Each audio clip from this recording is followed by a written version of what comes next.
The subject line was simple: "I've cracked NASA's code." Elon Musk stared at his screen, the words burning into his mind like a puzzle he couldn't quite solve. The email had come in just an hour ago. At first, he thought it was a prank, a joke, some teenager trying to get attention. But then he read it again. "I'm Jack Harris. I'm 10 years old, and I accidentally cracked a piece of NASA's encryption code.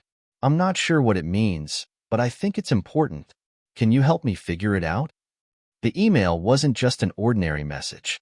It was a challenge, a mystery that was begging to be solved. And for some reason, Elon felt his curiosity spark in a way it hadn't in a long time. He wasn't one to shy away from the unknown. In fact, his entire career was built on the thrill of breaking barriers, whether in electric vehicles, space travel, or artificial intelligence. But this? A 10-year-old kid claiming to have cracked NASA's code? It seemed impossible. But then again, what if it was real? He clicked the link attached to the email. A file appeared on the screen, with strings of numbers and letters jumbled together in an unrecognizable pattern. It didn't look like anything Elon had ever seen before. This wasn't just some encryption for a standard email or text. No, this was something deeper, something more complex. NASA's logo was embedded in the code, in a way that only someone with insider knowledge, or someone who truly understood encryption, could do. The hairs on the back of Elon's neck stood up. Was this kid really onto something? His mind raced. Elon had been at the top of his game for years, always searching for the next big breakthrough. The future of humanity depended on pushing the boundaries of space, technology, and knowledge. But now, here was this strange twist in the road. A 10-year-old child, with no formal training in hacking, no access to government secrets, had done something no one else had been able to. Elon sat back in his chair, staring at the screen, trying to make sense of what he was seeing. Then he did something unexpected. He replied, "Let's meet. Tell me more." The next morning, Elon found himself in a small conference room at SpaceX headquarters, waiting for the most unexpected guest of his career. The room was modern, sleek, with massive windows showing a clear view of the launch pad. But his mind was far from the view of rockets and spacecraft outside. He was wondering if he'd made a mistake. What if this was some elaborate hoax? A way for someone to get close to him, to gather insider information about SpaceX or Tesla? But as the door opened, all doubts vanished. In walked Jack Harris. He was small for his age, wearing a hoodie and jeans, looking like he belonged in a classroom rather than a high-tech space facility. But it was the look in his eyes that immediately grabbed Elon's attention. Focused, intense, and just a little bit mischievous. Jack walked up to the table where Elon sat, extending his hand. Elon shook it, surprised by how firm the grip was for a kid so young. "Mr. Musk," Jack said, his voice steady, without a hint of nervousness. "Thank you for agreeing to meet with me." Elon raised an eyebrow. "You've got my attention. I've read your email. Tell me, how did you crack NASA's code?" Jack pulled out a small laptop from his backpack and set it on the table. He flipped it open and typed in a few commands. Within moments, the same encrypted file appeared on the screen. "I wasn't trying to hack anything," Jack explained, his voice calm. "I was just messing around, trying to decrypt some old puzzles I found online. I know it sounds crazy, but I was looking through some NASA files, just the publicly available ones, and I noticed something weird. There was this section of code that didn't make sense. So, I played around with it, and before I knew it, I had figured out the sequence." Elon leaned in, intrigued. The boy's explanation was almost too simple, yet the evidence was on the screen in front of him. Jack wasn't lying. "So you didn't mean to do this on purpose?" Elon asked. "You just stumbled upon it?" Jack nodded. "Yeah, pretty much. But once I realized what I had, I didn't know what to do with it. I thought maybe you could help." Elon could barely process what he was hearing. Here was a child, 10 years old, who had accidentally unlocked something that NASA itself might not have fully understood. He didn't know whether to be impressed or concerned. But what he did know was that this was far from an ordinary situation. He looked at Jack, his mind racing through the possibilities. This could be a game changer. It could be a breakthrough in technology, in space exploration, in science itself. But what was it? "What do you think is going on here?" Elon asked, his voice quiet but intense. Jack shrugged slightly. I don't know. I don't understand all of it, but I think it's important. Something big. I mean, it's gotta be, right? NASA wouldn't have left it like this if it wasn't. Elon nodded slowly. This wasn't just some kid playing with code. Jack might have cracked something huge, something that had the potential to change everything. But the real question was, what happened next? What do you think? Can a 10-year-old really crack a NASA code? What could it mean for the future of space exploration and technology? Leave your thoughts in the comments below. Let's see what happens next. Elon was still processing what Jack had said. A 10-year-old had cracked a NASA encryption code. It felt surreal. Yet, as he watched the young boy confidently navigate his laptop, Elon couldn't help but feel a sense of awe. There was something special about Jack.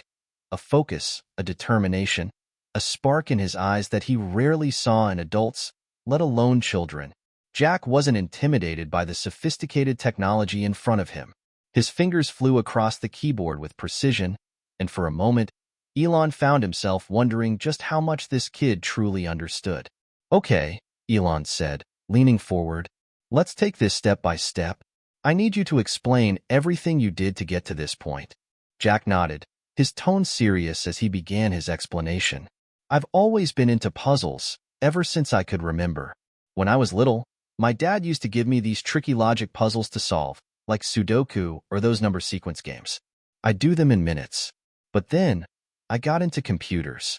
I started reading about cryptography and encryption when I was 8. Elon raised an eyebrow. At 8? This kid was on another level. I taught myself programming, Jack continued. I's not leaving the screen. I started with Python, then moved on to C++ and Java. I even read some books on hacking. Nothing illegal, just the theory behind it. One day, I found this obscure NASA project online. It wasn't classified, just a bit technical, but when I saw that encrypted code, I felt like I had to try and figure it out. It wasn't easy, but after a few weeks, I got it.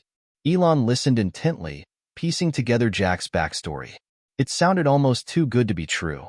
A 10-year-old who was not only self-taught in advanced programming, but also had the foresight and curiosity to dive into NASA's archives? You've been doing this for a while? Elon asked, his voice tinged with disbelief. Yeah, Jack answered with a grin. I guess you could say I'm obsessed with figuring out how things work. Most kids play video games. I build my own computers and try to decrypt codes. Elon's mind whirred. He had always admired people who thought differently, who saw the world through a unique lens. Jack was one of those rare individuals. The kid's potential was limitless, but now that they were in this together, they had to be careful. He wasn't just dealing with a curious child anymore. He was dealing with someone who had stumbled onto something that could change the world. What exactly did you find in the code? Elon asked, his tone serious now. What makes you think it's important? Jack hesitated for a moment, glancing up at Elon. I'm not 100% sure, but there's a sequence in the code that keeps repeating, like a key or a pattern. It's not just random. It looks like a string of coordinates, or maybe a lock. And there's this one part, at the very end of the sequence, that looks like a message. Elon's heart skipped a beat. Coordinates. A lock. A message. Could it be? Was Jack onto something that even NASA hadn't fully uncovered yet? Let's see it, Elon said. He gestured to the laptop. Show me the message. Jack didn't hesitate. His fingers flew over the keyboard again, and soon a decrypted message appeared on the screen. It was short, cryptic, but enough to raise 1,000 questions. Project Omega. Phase 3. Activation required by 2025. Final destination. Tau Ceti. Elon's mind raced. He'd heard of Tau Ceti before, an exoplanet located just over 12 light-years away, part of NASA's long-term goals for space exploration. But Project Omega? Phase 3? What was that? Elon had never heard of such a project. Do you know what this means? Jack asked, looking up at Elon. Elon took a deep breath, running a hand through his hair. I think we just found something that wasn't meant to be found. His voice was low, his mind already racing ahead. This wasn't just a random code. It was a trail, a breadcrumb leading to something much bigger. NASA had always been at the forefront of space exploration, But what if they had been working on something so advanced, so secret, that even their most cutting-edge teams didn't understand the full implications? And what did activation required by 2025 mean? Was it a countdown? A plan? There was only one way to find out. You're sure this is the real deal, right? Elon asked, needing reassurance. Jack nodded. I double-checked everything. I've been working on it for weeks. It's not a glitch or a mistake. It's intentional. Elon stood up from his chair, his thoughts already swirling. His next move would be crucial. If this was real, and he suspected it was, then this wasn't just a discovery. This could be the start of something monumental. You've done something incredible, Jack, Elon said, his voice firm but filled with admiration. But we need to be careful. This code, this message, it's not just a curiosity. It's a potential game changer. We need to figure out what Project Omega is, and fast. Jack looked up at Elon, his eyes wide with excitement. What do we do now? Elon leaned forward, his expression hardening with resolve. We're going to need more information. You and I are going to dig deeper, but we have to be smart. NASA won't take kindly to anyone snooping around their projects. And I'm willing to bet they won't be happy when they realize someone else knows about this. Jack didn't flinch. I can handle it. Elon smiled slightly. For a moment, he almost forgot he was speaking to a 10-year-old. Jack wasn't just smart. He was determined. And maybe, just maybe, he was the missing piece to a puzzle no one else could solve. As they sat there, the weight of the discovery sinking in, Elon's phone buzzed on the table. A new email had arrived. He opened it quickly, his heart skipping a beat when he saw the sender. NASA Security. The subject line was simple. We know you found it. Elon stared at the email from NASA Security. The subject line was clear. We know you found it. His mind raced, adrenaline pumping through his veins. It was no secret that NASA was one of the most secretive organizations in the world when it came to high-stakes projects. If they had found out that he, of all people, was involved with this mysterious code, things could get ugly very quickly. Worse, if they were aware that Jack, a 10-year-old kid, had cracked their encryption, the situation could spiral out of control. Jack, we need to be very careful, Elon said quietly, glancing over at the young boy who was sitting across from him, eyes glued to the screen. It seems like NASA knows we found something, and I'm guessing they're not too happy about it. Jack's face lit up with a mix of excitement and concern. So, they know? What happens now? Elon leaned back in his chair, rubbing his temples as he pondered the situation.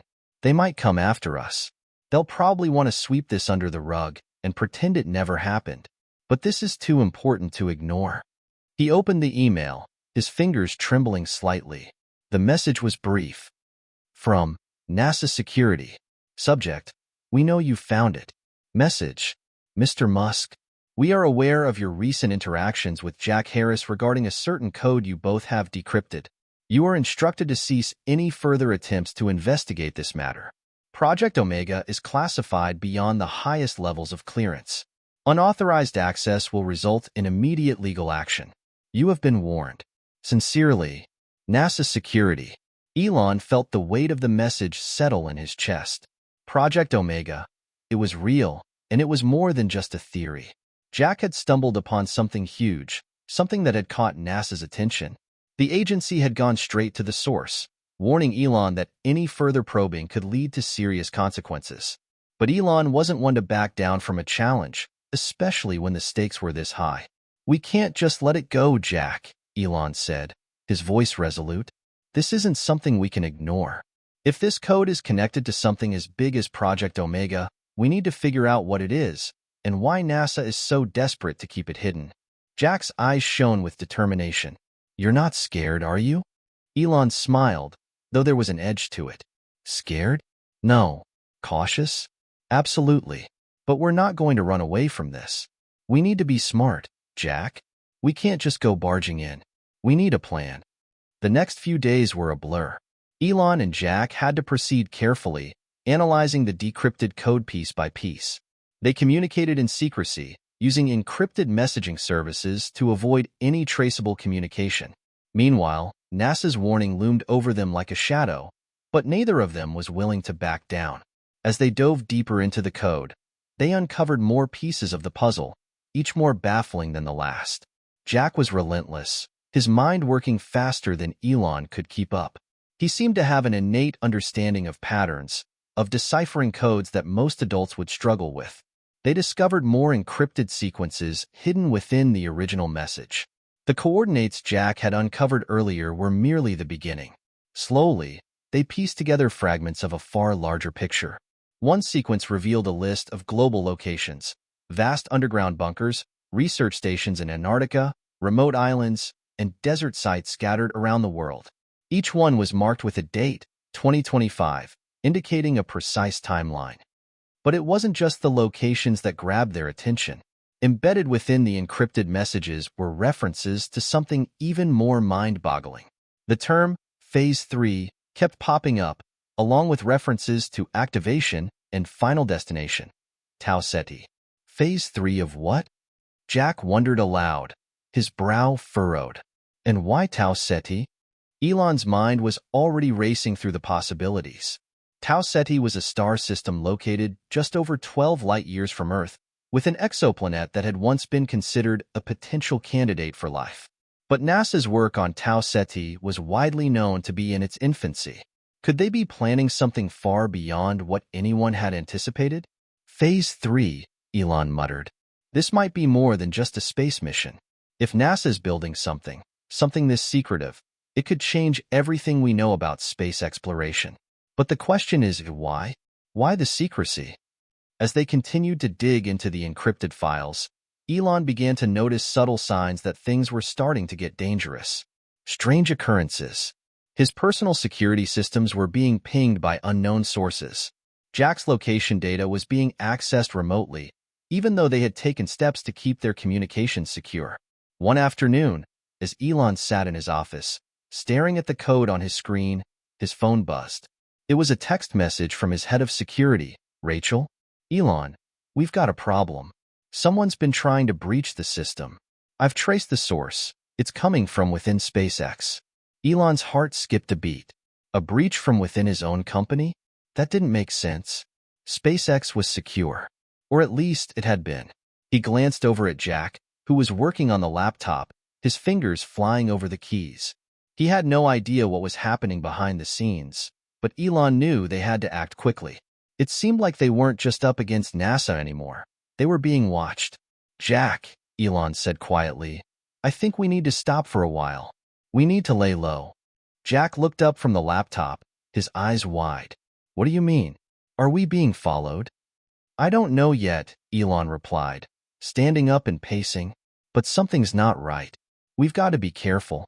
NASA's warning was just the beginning. Whoever's behind this, whoever's really running Project Omega, is watching us. Jack nodded, his face serious. What do we do now? Elon looked at him, knowing the next move had to be perfect. They had uncovered a secret too big for them to handle alone. They were no longer just dealing with an encrypted file. They were up against forces far beyond anything they could have imagined. We need allies, Elon said, but we can't trust anyone too easily. Elon's mind was racing. As he stared at the encrypted file on the screen, one thing became clear. They weren't alone in this. The shadowy figures behind Project Omega were already watching them, monitoring their every move, ready to strike if they got too close to the truth. But Jack wasn't deterred. In fact, his excitement only seemed to grow. The deeper they dug into the code, the more intrigued he became. There was something thrilling about solving this puzzle, especially now that they knew they were up against forces with much more power and resources than they had. Despite Elon's growing concern, he knew that backing down wasn't an option. If they didn't continue pushing, they might never understand what Project Omega really was. And that could mean losing the chance to uncover something that could alter the course of human history. He stood up and walked over to the window, his gaze lingering on the horizon as his thoughts swirled. The decision was clear now. They needed help, but who could they trust? Who would believe in a 10-year-old hacker and a billionaire tech mogul who had stumbled onto a top-secret NASA project? They needed allies, and they needed them fast. Elon's first instinct was to reach out to trusted members of his inner circle, people who had proven themselves in the past, people who understood the risks involved in working with something this classified. But he couldn't afford to trust just anyone. It was one thing to deal with the public consequences of a high-stakes project. It was another to go up against a secretive group that had the power to crush them without a second thought. There was one person, however, who Elon knew had the expertise and the courage to help.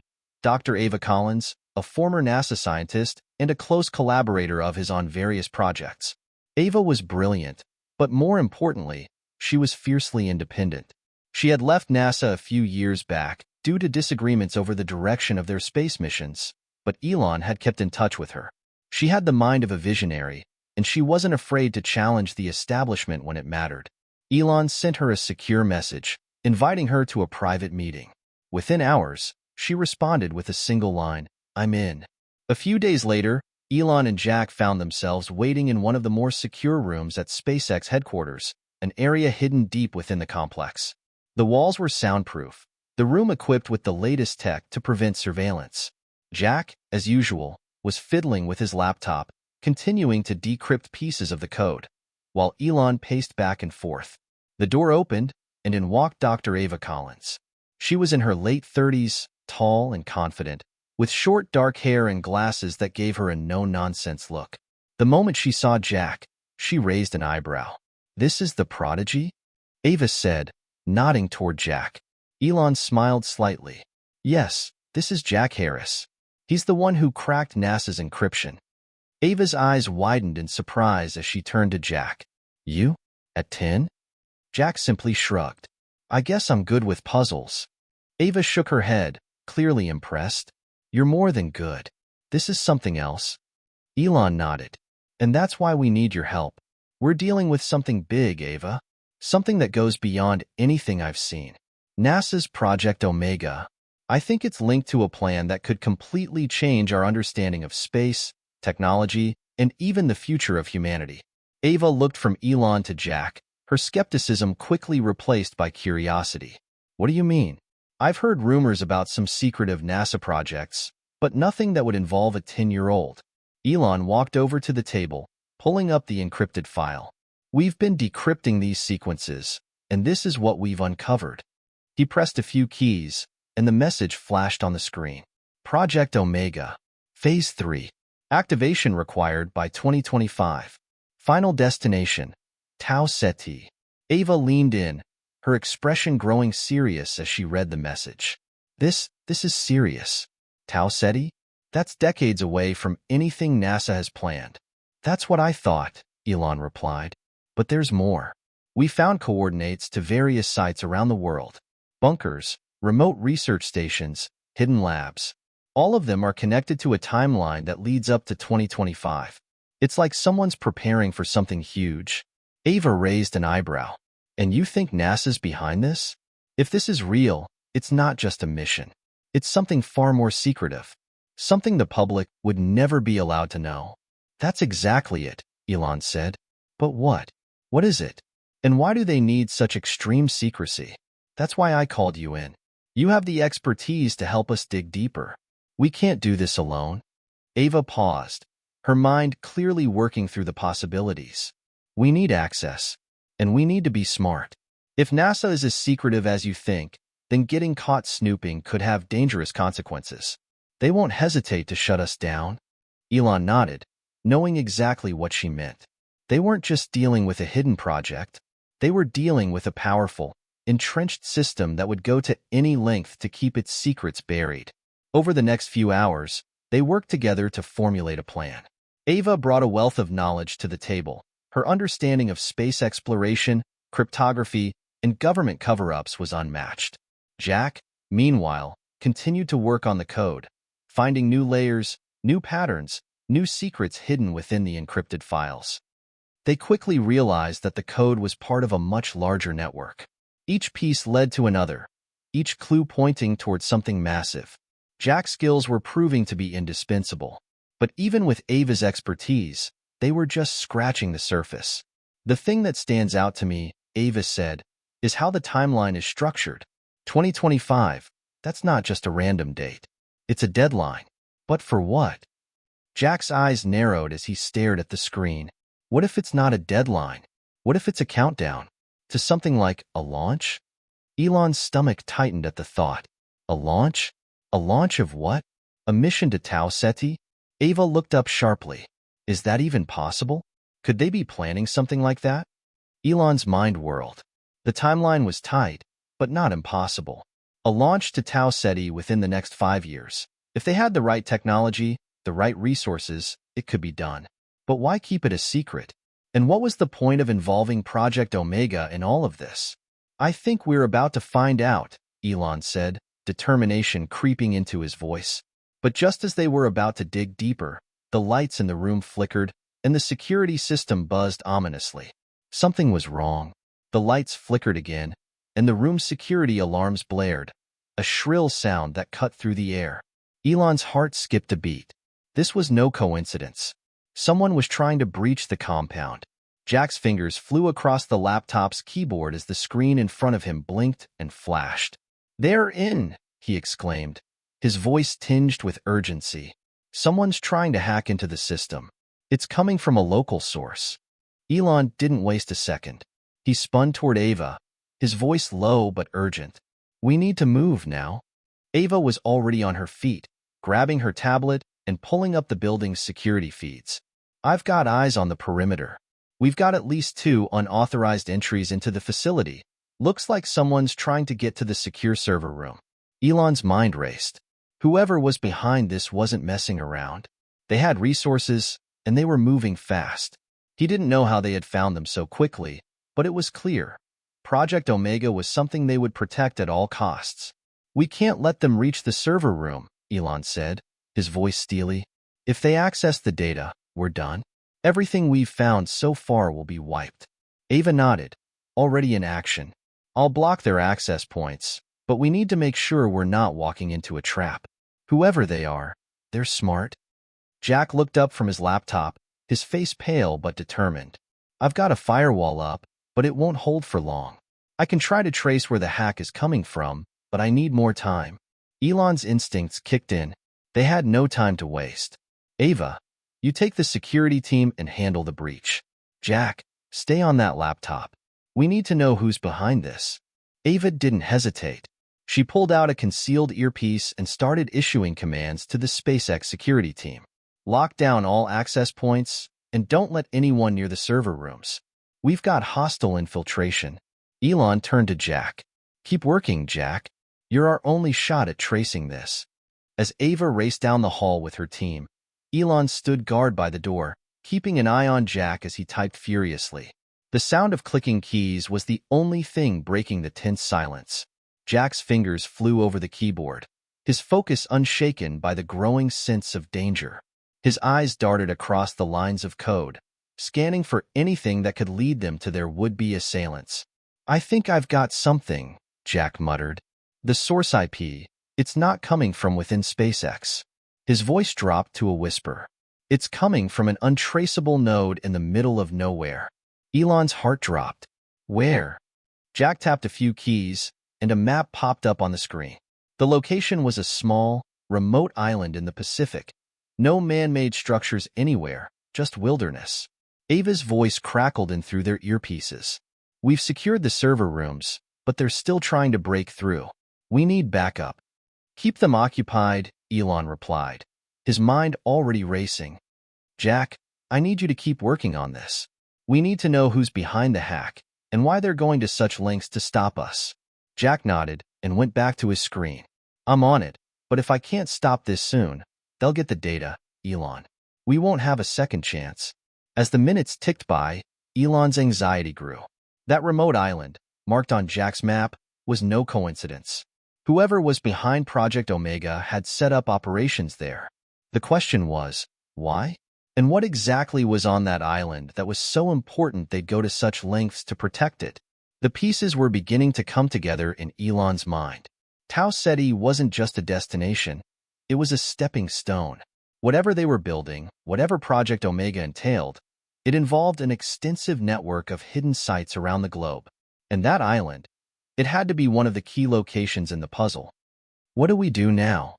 Jack asked, his voice tinged with worry but still carrying an undercurrent of determination. "We need to move fast," Elon said, his voice steely with resolve. We're going to that island.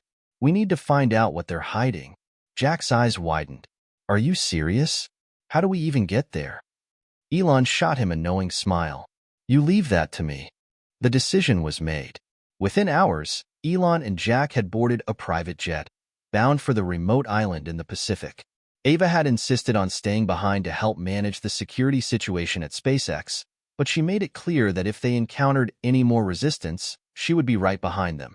The flight felt longer than it was. Elon sat in silence, his mind spinning with possibilities. If they were right, and this was indeed one of the key sites linked to Project Omega, they were about to uncover something that could not only change everything they knew about space, but about humanity's future. Jack, who had barely looked up from his laptop, finally spoke. Do you think we'll find answers on that island? What if it's another dead end? Elon leaned back, staring out the window at the vast expanse of the ocean below. It's not a dead end. We wouldn't be getting this kind of attention if it were. Whoever is behind this project wants us to back off, but that's not going to happen. The plane descended toward a tiny airstrip near the coast, and as the engine slowed, Elon felt the weight of what was about to happen. They were getting closer to the truth, closer than ever. But the closer they got, the more dangerous things were becoming. As they landed, Jack packed away his laptop, glancing nervously at Elon. What's the plan when we get there? Elon's jaw tightened. We go in quietly, find what we can, and get out before anyone notices. We can't afford to leave any trace of our presence. The airstrip was surrounded by dense jungle, the island seemingly untouched by civilization. The only structure in sight was a weathered building near the water, its windows dark, its walls covered in vines. But there was something off about the place, something that told Elon they weren't the only ones who had been here recently. We're close, Elon said, motioning for Jack to stay alert. Keep your head down and stay close. They walked toward the building, each step carefully measured. The atmosphere was thick with tension. Every shadow seemed to move, every sound amplified in the stillness. When they reached the door, Elon motioned for Jack to take the lead. If this is a trap, we need to be ready. Jack nodded and pulled out a small device from his backpack, hacking into the door's security system. With a soft click, the door creaked open, revealing a dimly lit interior. Inside was a series of monitors, maps, and files, each one more classified than the last. But at the center of the room, behind a heavy steel door, was something far more significant. A large, metal structure humming with energy. What is that? Jack asked, his voice barely above a whisper. Elon stared at it, his heart pounding. I think we've found the heart of Project Omega. The air was thick with tension as Elon and Jack stepped deeper into the hidden facility. The metallic hum of the structure in front of them seemed almost alive, vibrating with an energy that felt alien, like it was pulsing to a rhythm no one could hear. Jack's eyes were wide as he moved cautiously forward, his hands trembling just slightly. What do you think it is? Some kind of reactor? Or maybe an advanced propulsion system for the Tau Ceti mission? Elon didn't answer immediately. His mind raced.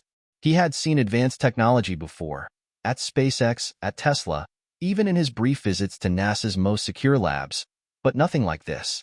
This felt different. This felt dangerous. He stepped closer to the structure, his gaze never leaving the intricate network of cables and screens surrounding it. The entire room was filled with data terminals, some flashing with incomprehensible symbols, others with codes that seemed to match the ones they had seen in the Omega files. But there was something more, a deep sense of purpose radiating from it, as if the entire project was focused on one singular goal. What if we're looking at something far more important than a mission to another star? Elon said finally, his voice low and cautious. What if this is about something much bigger? Jack raised an eyebrow. Like what? Elon's mind flashed back to the encrypted message they had uncovered earlier, Phase 3. Activation required by 2025. And then the coordinates, points scattered across the globe, all linked by something beyond space exploration. Something tied to humanity's very survival. He turned to Jack, his expression serious. What if Project Omega isn't about going to Tau Ceti at all? What if it's about escaping Earth? Jack blinked, his face scrunching up in confusion. Escaping? But why? Why would NASA hide something like that? Elon stepped closer to the humming structure, reaching out to touch the cold metal surface. He felt a shiver run through him, not from the cold, but from the sense of something vast and unknown resting within the heart of this machine. Before he could respond, a voice crackled over their earpieces. Elon, Jack, do you copy? It was Ava, her voice filled with urgency. We've got a serious problem. Someone else is here. We've got military-grade personnel converging on your position. You need to get out. Now. Elon's pulse quickened. How did they find us? They must have been tracking us, Ava replied. I've had our satellite surveillance on full alert. They've managed to triangulate your location. You have less than 15 minutes before they breach the facility. You need to move fast. Elon glanced at Jack, who was already furiously typing on his laptop, his fingers a blur. We can't just leave, Jack said, not even looking up.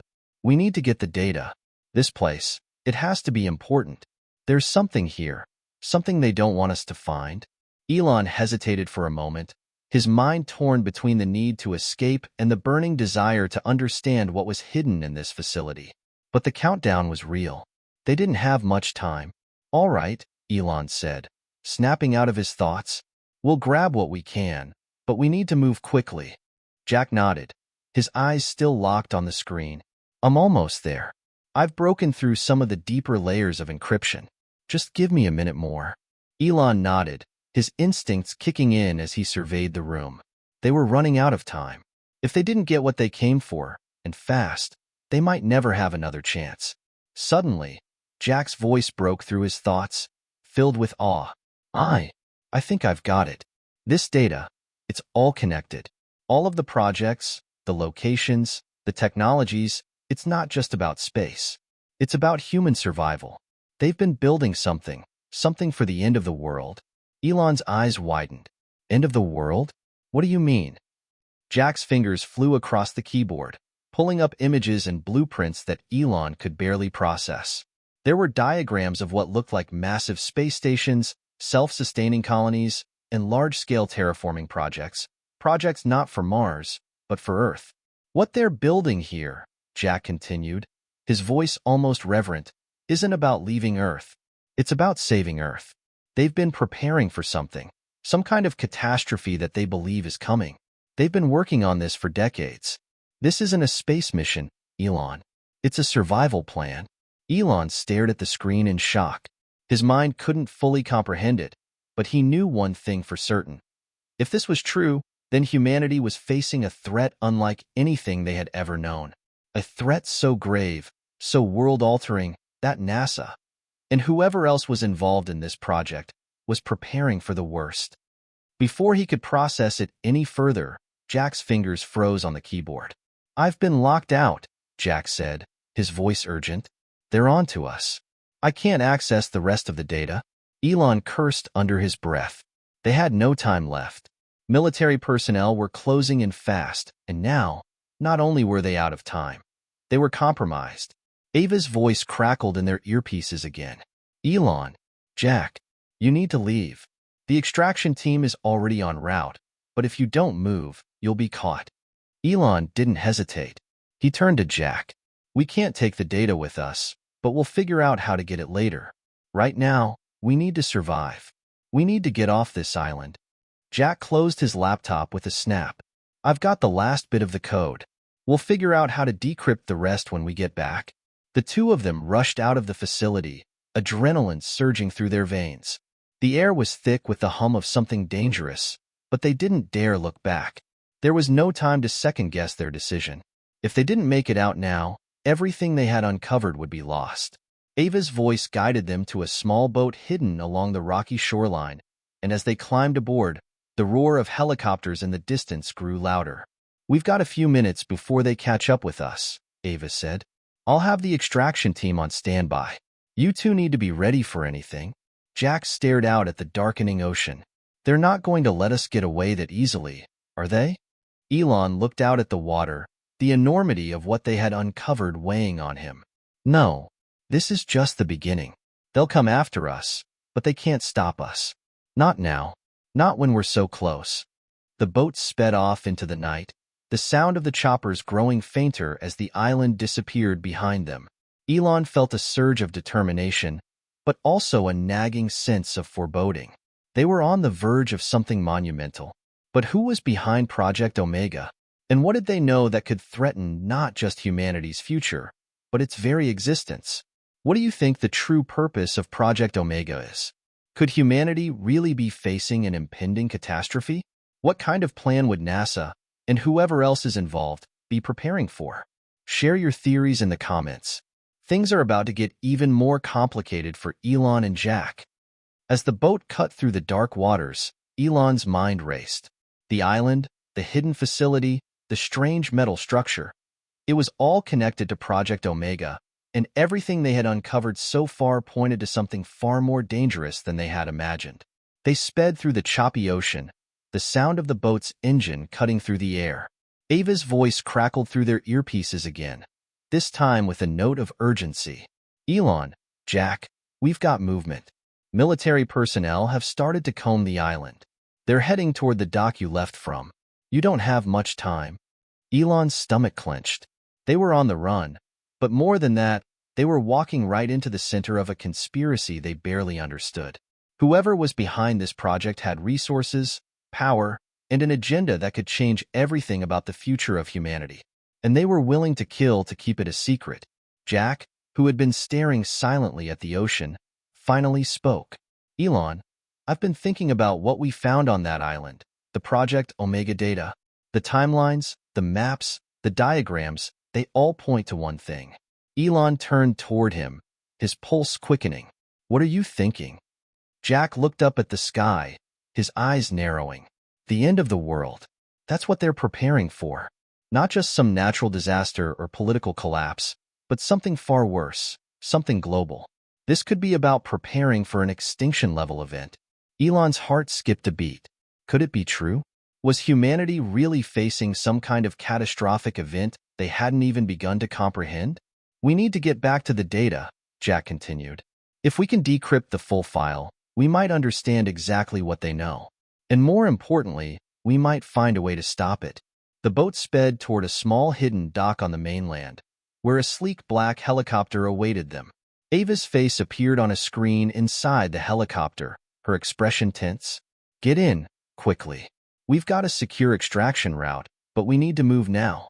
As they climbed into the helicopter, Elon's mind stayed focused on the mysteries ahead. What exactly was Project Omega? If the files Jack had started to decrypt were any indication, it wasn't just a space mission. It was a comprehensive survival plan, one that could extend far beyond anything they had imagined. But the more they uncovered, the more dangerous things became. Whoever controlled Omega was determined to keep it hidden. The helicopter soared into the sky, leaving the island behind as the lights of the distant coast flickered below. Elon sat with his arms crossed, lost in thought. Jack was still absorbed in his laptop, his brow furrowed as he ran through lines of code. Elon, Jack said, breaking the silence, I've got part of it. I'm unlocking more of the files. There's a pattern here, something that connects the events, the places, the data we've seen. It's all coming together, but I need more time. Ava's voice cut through the tension. We don't have time. Whoever's behind this is going to be looking for you.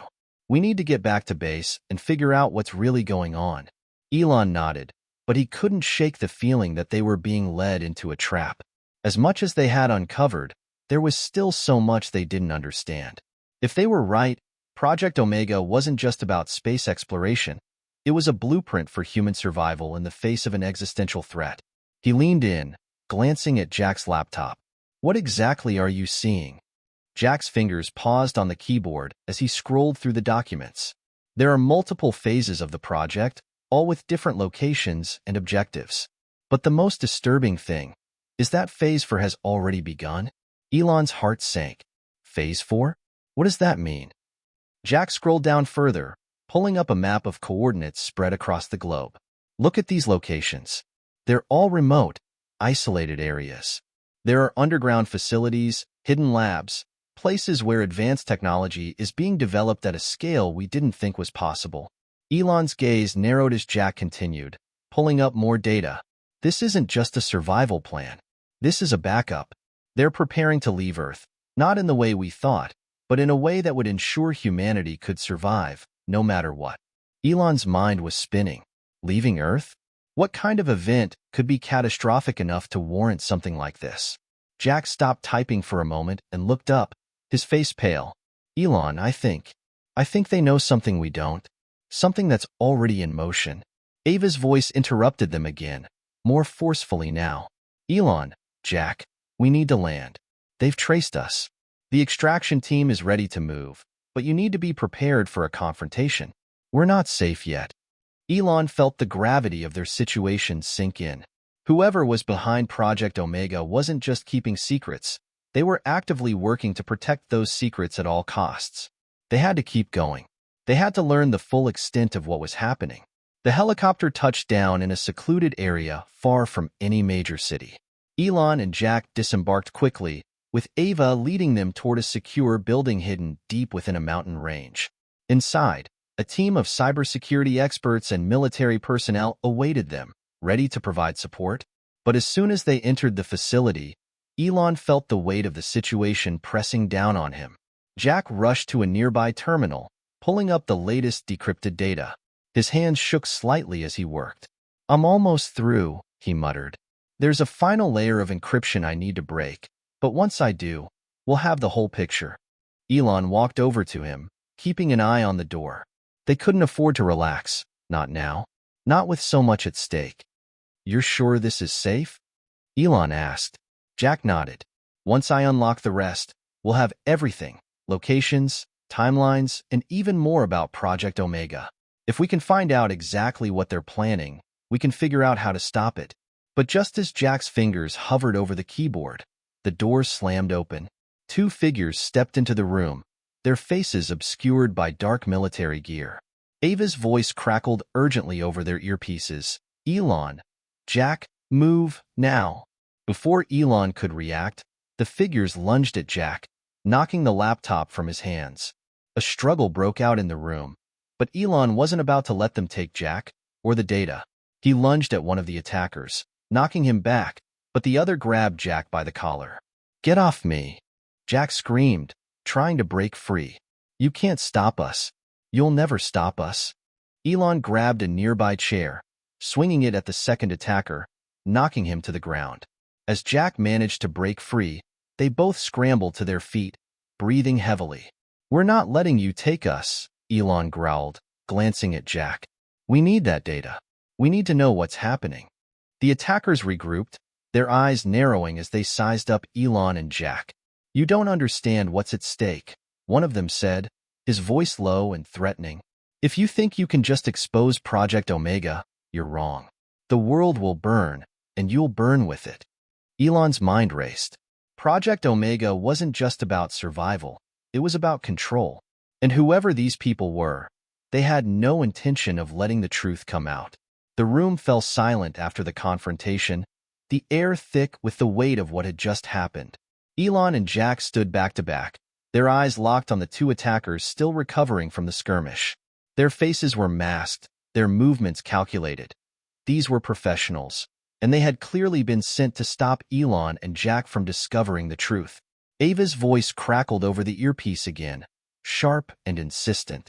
Elon, Jack, the extraction team is under heavy fire. You need to leave now. Get to the underground garage. I've arranged a new escape route, but it won't be safe for long. You've got minutes, not hours. Elon's heart pounded in his chest, but his mind was focused. We don't have time to waste, he muttered, glancing at Jack. We need to get that data. We can't let them cover this up. Jack nodded, still visibly shaken but determined. I agree, but we can't just run without knowing what we're dealing with. The attackers, now getting back on their feet, exchanged a glance.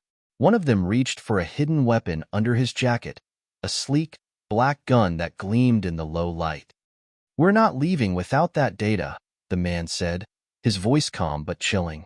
You're in way over your heads. Omega is far beyond anything you can comprehend. Elon's pulse quickened. He had already suspected that Project Omega was more than just a space mission or a survival plan. It was something far more secretive, something that could change the course of humanity's future. But now, with these men standing in front of him, it was clear that they would go to any length to keep the truth hidden. Without warning, the attacker lunged at Jack, but Elon was faster. He grabbed a metal chair nearby and swung it at the man, knocking him off balance. The second attacker reacted swiftly, aiming his gun at Elon. But before he could fire, Jack had managed to grab a loose piece of equipment from a nearby table and threw it with precision, hitting the man in the chest. He dropped the weapon, staggering back. Ava's voice came through again, sharper this time. Go. Now. With no time to waste, Elon and Jack bolted toward the door. As they rushed out of the room, the sound of footsteps behind them echoed through the hallway. The attackers weren't far behind. Elon and Jack burst into the narrow hallway, which led to a series of staircases and metal doors. It was a labyrinth, designed to keep intruders out, and to ensure that those who knew too much never made it out alive. We need to get to the garage, Elon said, his breath coming faster as they ran.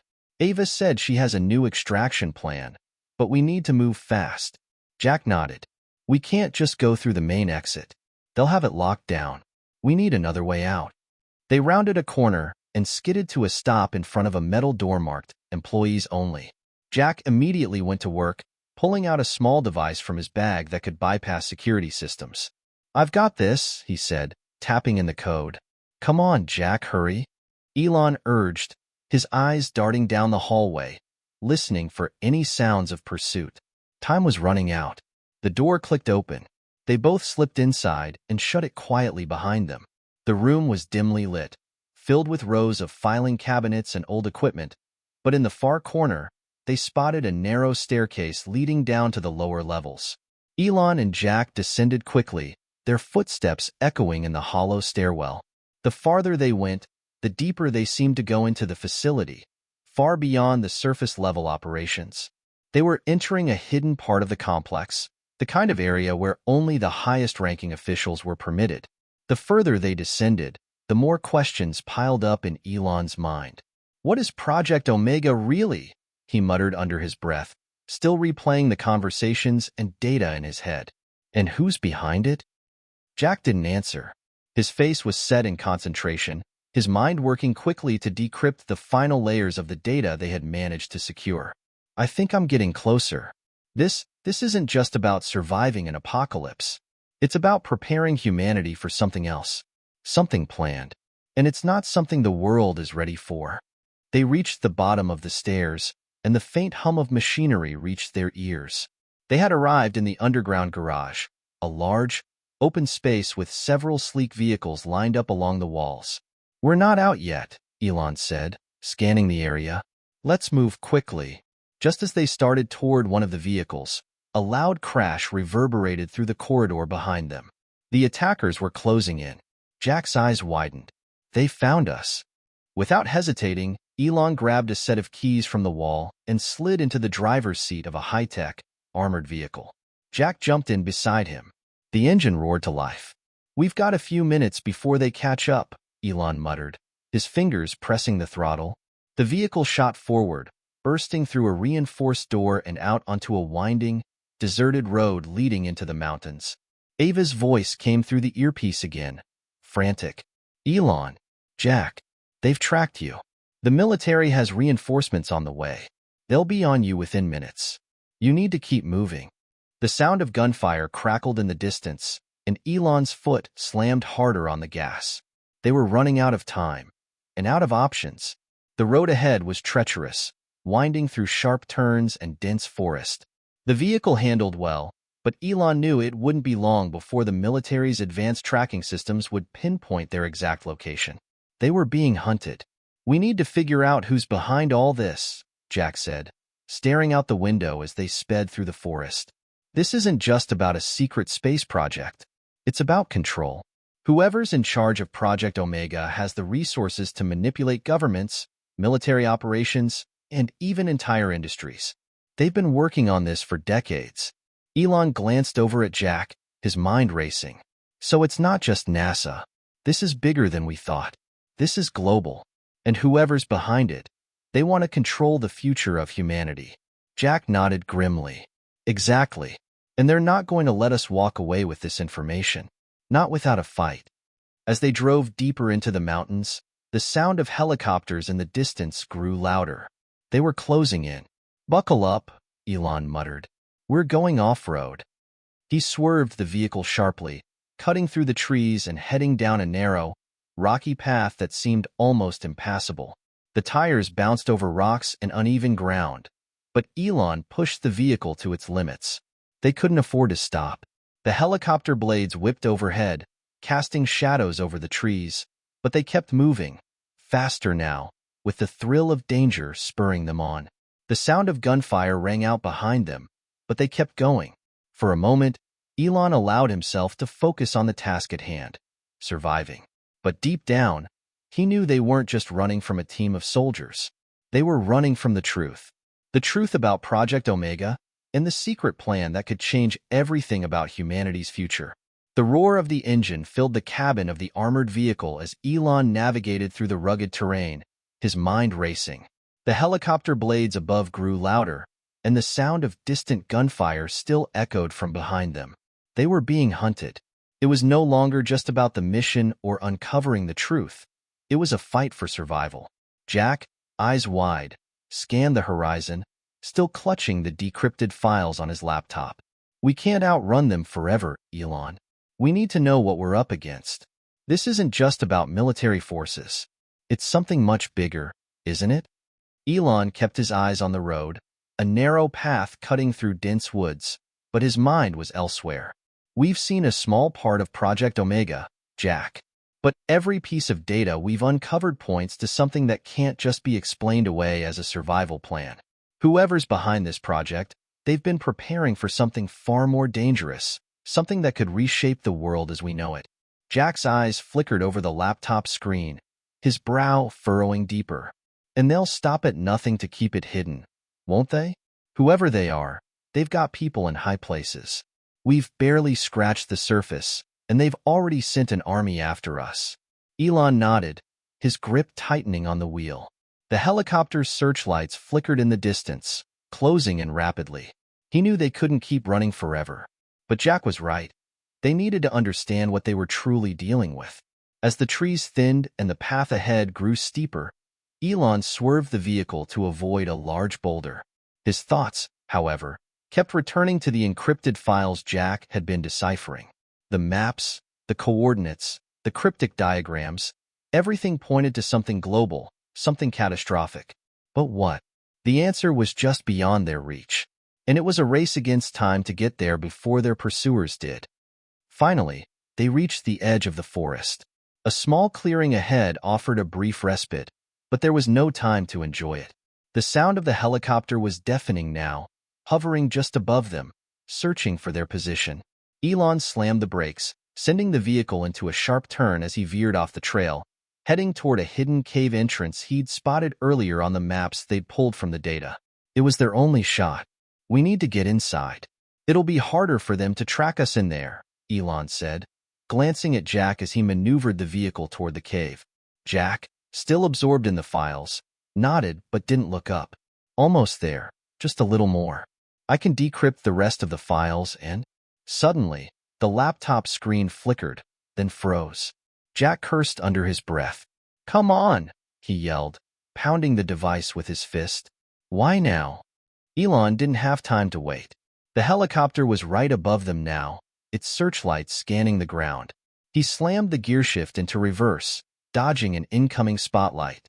The vehicle rumbled into the cave entrance, its tires kicking up dirt and gravel as it skidded inside.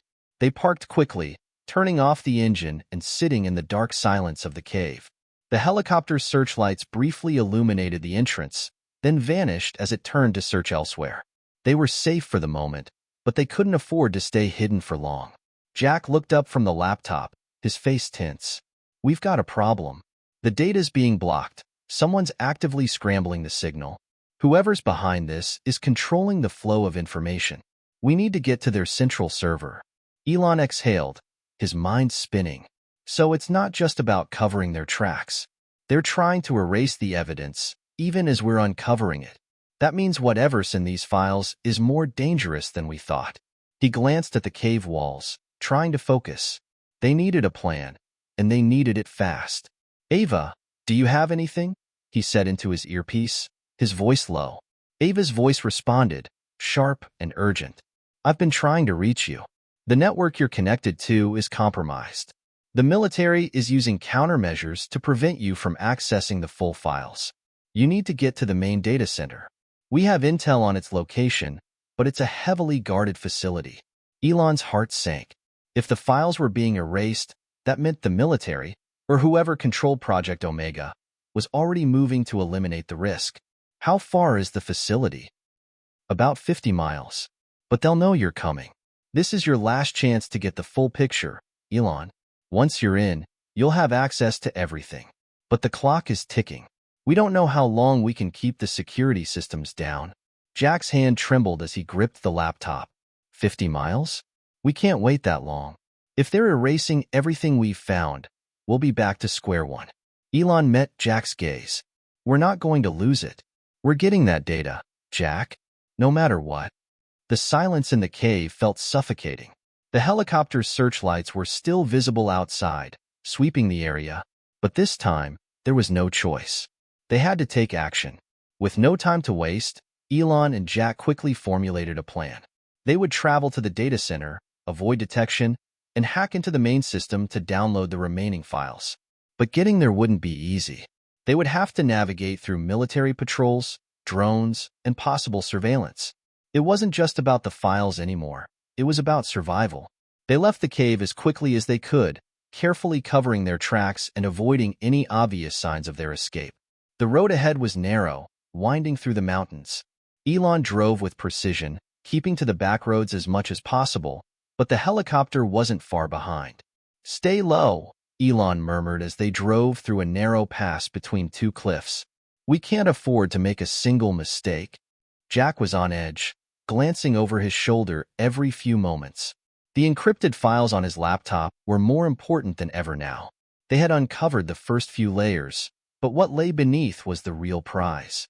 And if they failed to decrypt it, everything they had worked for would be lost.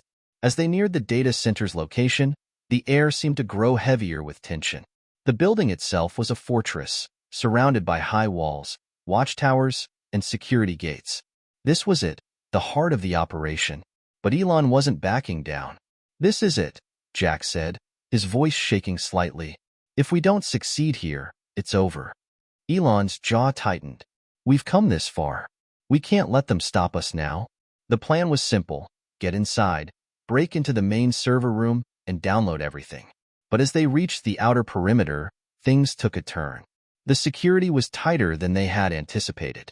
Guard patrols moved in synchronized patterns, drones hovered above, and the air felt thick with the buzz of imminent danger. Stay close, Elon whispered, his hand tight on the wheel as he navigated the final stretch toward the gates. They would need to be invisible, silent, and quick. The air around the data center felt charged, the kind of palpable tension that only comes when every move could be your last. Elon kept the vehicle moving at a crawl, skirting around the outer perimeter, trying to blend in with the surrounding landscape. His eyes scanned the horizon, watching for any sign of the military's patrols or any drones that might spot them. Jack, clutching the laptop tightly, was hunched over, still working furiously to decrypt the last bits of data. We're close, Elon. Just a few more minutes. If I can crack this open, we'll be able to get through their security. Good, Elon muttered, keeping his voice low.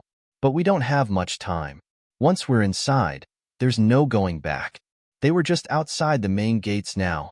Huge, reinforced steel barriers that loomed in front of them like a wall. Guard towers flanked either side, with spotlights sweeping across the ground, casting ominous shadows over the land. Elon's heart raced. They couldn't afford a single misstep. He slowed the vehicle to a stop, hoping to stay out of sight for just a few more moments. Jack glanced at him, his face tense. I think I can bypass the first layer of security. I just need a minute. Elon nodded, gripping the wheel tightly.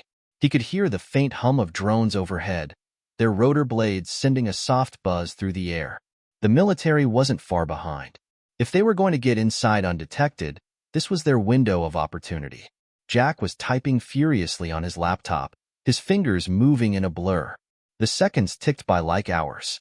"Almost there," Jack muttered, his voice strained.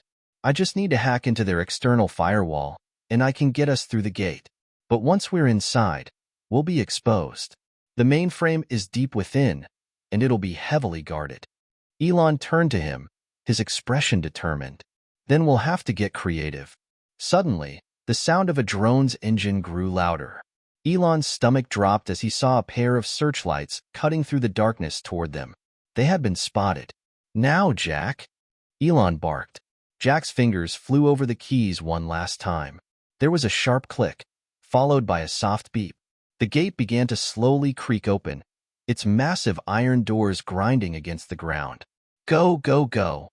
Jack shouted, slamming the laptop shut as Elon slammed the vehicle into drive. The truck lurched forward, charging through the open gate with speed. Elon maneuvered it expertly, swerving to avoid the incoming spotlight as the vehicle zipped through the main courtyard and toward the building's entrance. The sound of alarms blared to life behind them. They were in. The data center was nothing like the sleek, clean facilities Elon was used to. This place felt cold, sterile, like a secret military compound hidden deep within the earth. The walls were reinforced concrete, and the floors were a dull gray metal that reflected the harsh overhead lights. Elon and Jack quickly parked the vehicle near a service entrance, the doors automatically locking behind them. They grabbed their gear, checking their weapons and communication devices, but the silence of the building was unnerving. "Stay low," Elon whispered. "We've got to get to the mainframe room. Ava, are you tracking us?" There was a brief pause before Ava's voice came through their earpieces, loud and clear. "I've hacked into the security systems. You're clear for now, but it won't be long before they notice you're inside. You'll need to move fast." Elon nodded. They had to reach the core of the facility before the military could mount a counterattack. The hallways were narrow, lined with rows of servers and equipment, all humming with the sound of active machines processing vast amounts of data. It was easy to feel small here, insignificant in the face of the raw power this place commanded. Jack, still clutching the laptop, led the way. His eyes were darting between the device and the darkened hallways. "We're close," he muttered, eyes scanning the layout on his screen. "The main server room is 2 levels down. We're going to have to bypass a few more layers of security." Elon's mind raced as they descended further into the depths of the facility. This wasn't just a mission to uncover a classified project, it was now a fight against time. The data Jack had decrypted wasn't just about revealing Project Omega. It was about survival. They reached a heavily reinforced door marked Security Access Only. Jack's fingers flew over the keypad, working his way through the final layers of encryption. "Come on," Jack said through gritted teeth. "Almost there." The door clicked open, and they both slipped inside, into the heart of the operation. The mainframe room was unlike anything Elon had ever seen. The air was cool, conditioned perfectly to keep the servers from overheating. Dozens of large machines lined the walls, their lights blinking in rhythm as they processed and stored data. But it wasn't the servers that caught Elon's attention. It was the massive holographic display at the center of the room.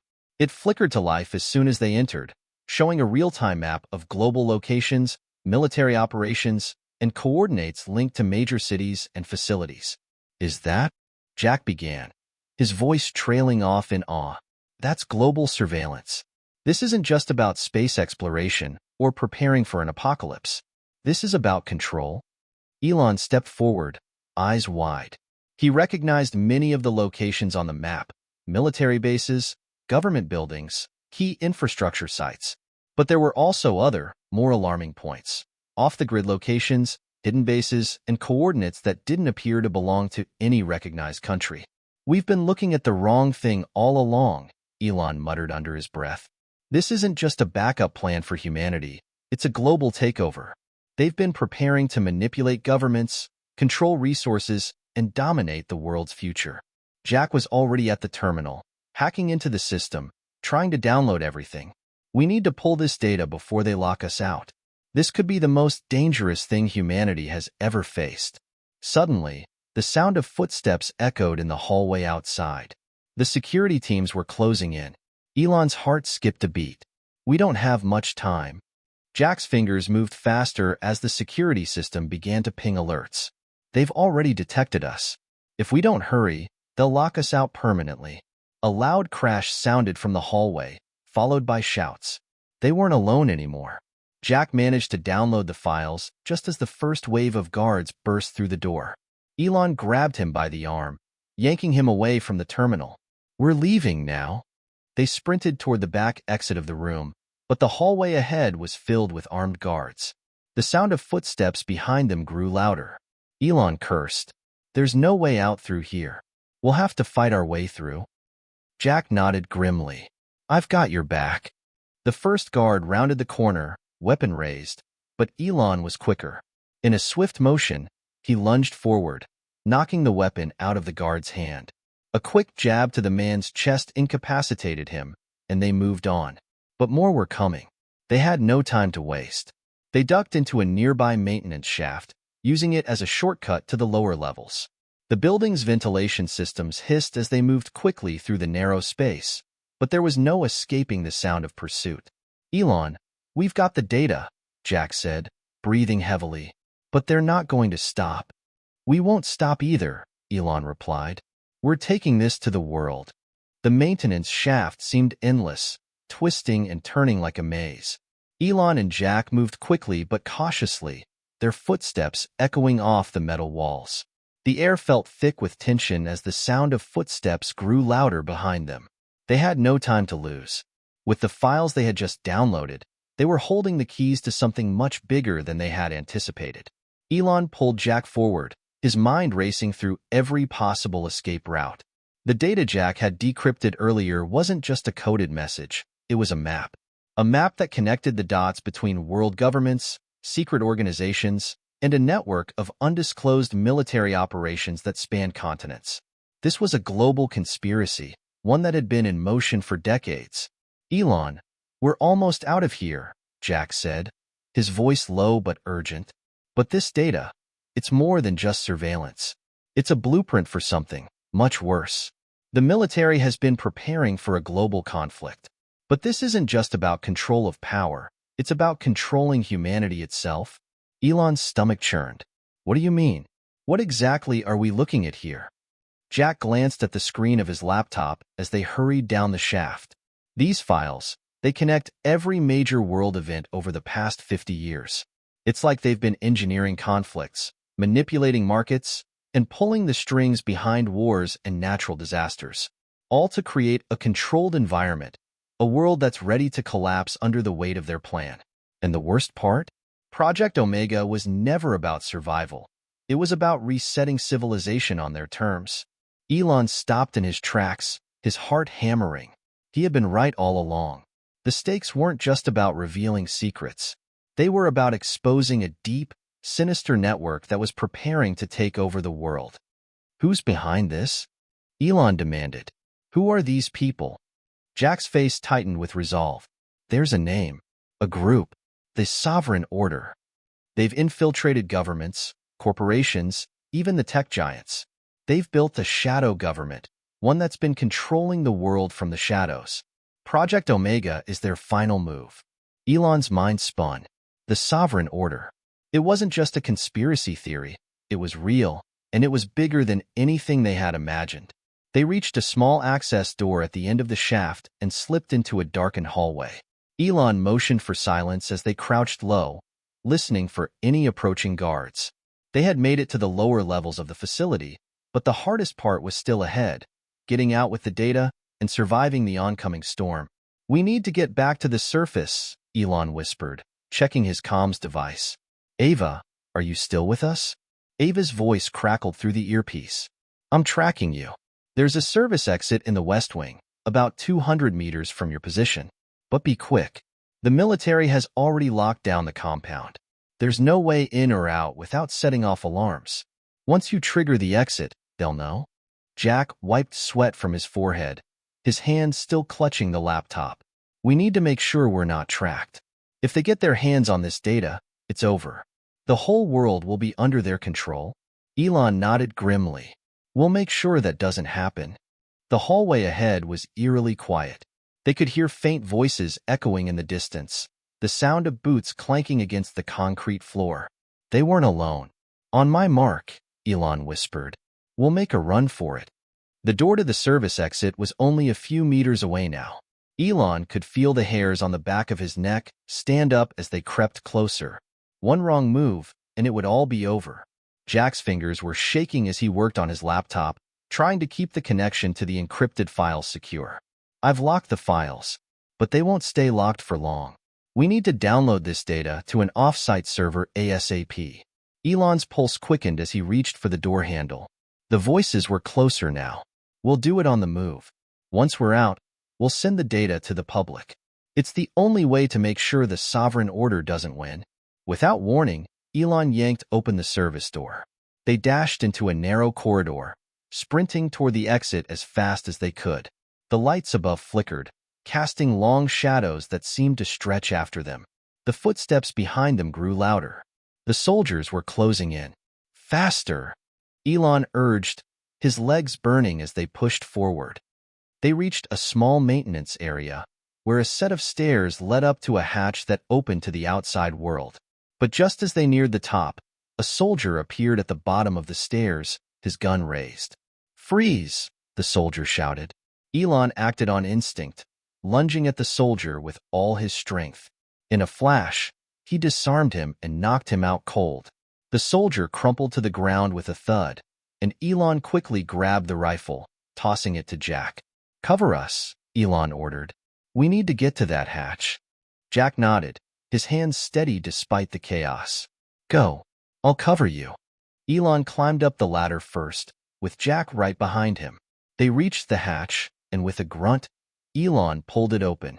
A gust of cold air hit them as they climbed out into the night. The moon was hidden behind dark clouds, casting everything in shadow. They were outside, but they weren't safe yet. The sound of helicopter blades throbbed in the distance. Elon and Jack crouched behind a small outcropping, trying to catch their breath. The data was safe for now, but the sovereign order wouldn't give up that easily. A voice crackled through the comms. Elon, Jack, do you copy? Ava, we're out, but we're not alone. They're coming for us. We've got a safe house ready, Ava replied, urgency in her tone. But you need to move fast. The drones are closing in on your position. Elon's mind raced. They had to move quickly if they were going to survive. But they weren't just running from the military anymore. They were running from a global conspiracy that had its eyes on everything. Get to the rendezvous point.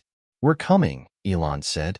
As they sprinted toward the tree line, the sound of the helicopters grew louder. They were closing in. Elon glanced at Jack. We're not out of the woods yet. Jack's face was hard with determination. But we will be. They ran through the forest, dodging the lights from the helicopters above. Every step felt like a race against time. They had to get the data out before the sovereign order could stop them. The fate of the world rested on what they had just uncovered. What do you think the sovereign order's next move will be? Can Elon and Jack make it out alive with the data? And what will the world's reaction be when the truth about Project Omega is exposed? Share your thoughts and predictions in the comments below. This is just the beginning of the end. The forest seemed endless. Trees blurred by the low light of the moon. The air thick with the scent of damp earth, and the sound of chopper blades overhead reminding them that they were far from safe. Elon and Jack sprinted through the woods, their breath ragged, their bodies sore from the tense escape. The weight of the laptop in Jack's hands felt like a lead weight, but it was the key to everything, their survival and the future of the world. Ava, give us an update, Elon panted, ducking behind a large oak tree as the sound of helicopters grew louder, closer. Their searchlight beams cut through the darkness, sweeping across the forest floor. Almost there, Ava's voice crackled over the comms. The safe house is 2 miles ahead. You're close, but they're deploying drones in your area. You've got to hurry. Jack glanced at Elon, his expression tight with determination. We can't outrun them on foot, not with the drones closing in. I know, Elon muttered. We need to reach the rendezvous point before they lock the area down completely. They pushed forward, moving faster, their senses heightened with every step. The ground was uneven, and branches whipped at their faces, but there was no time to slow down. Every second counted. Suddenly, the glow of headlights cut through the trees ahead. A truck. Elon stopped dead in his tracks, signaling Jack to hold position. The truck moved slowly, creeping through the woods. It was too close, and if it was the military, they were finished.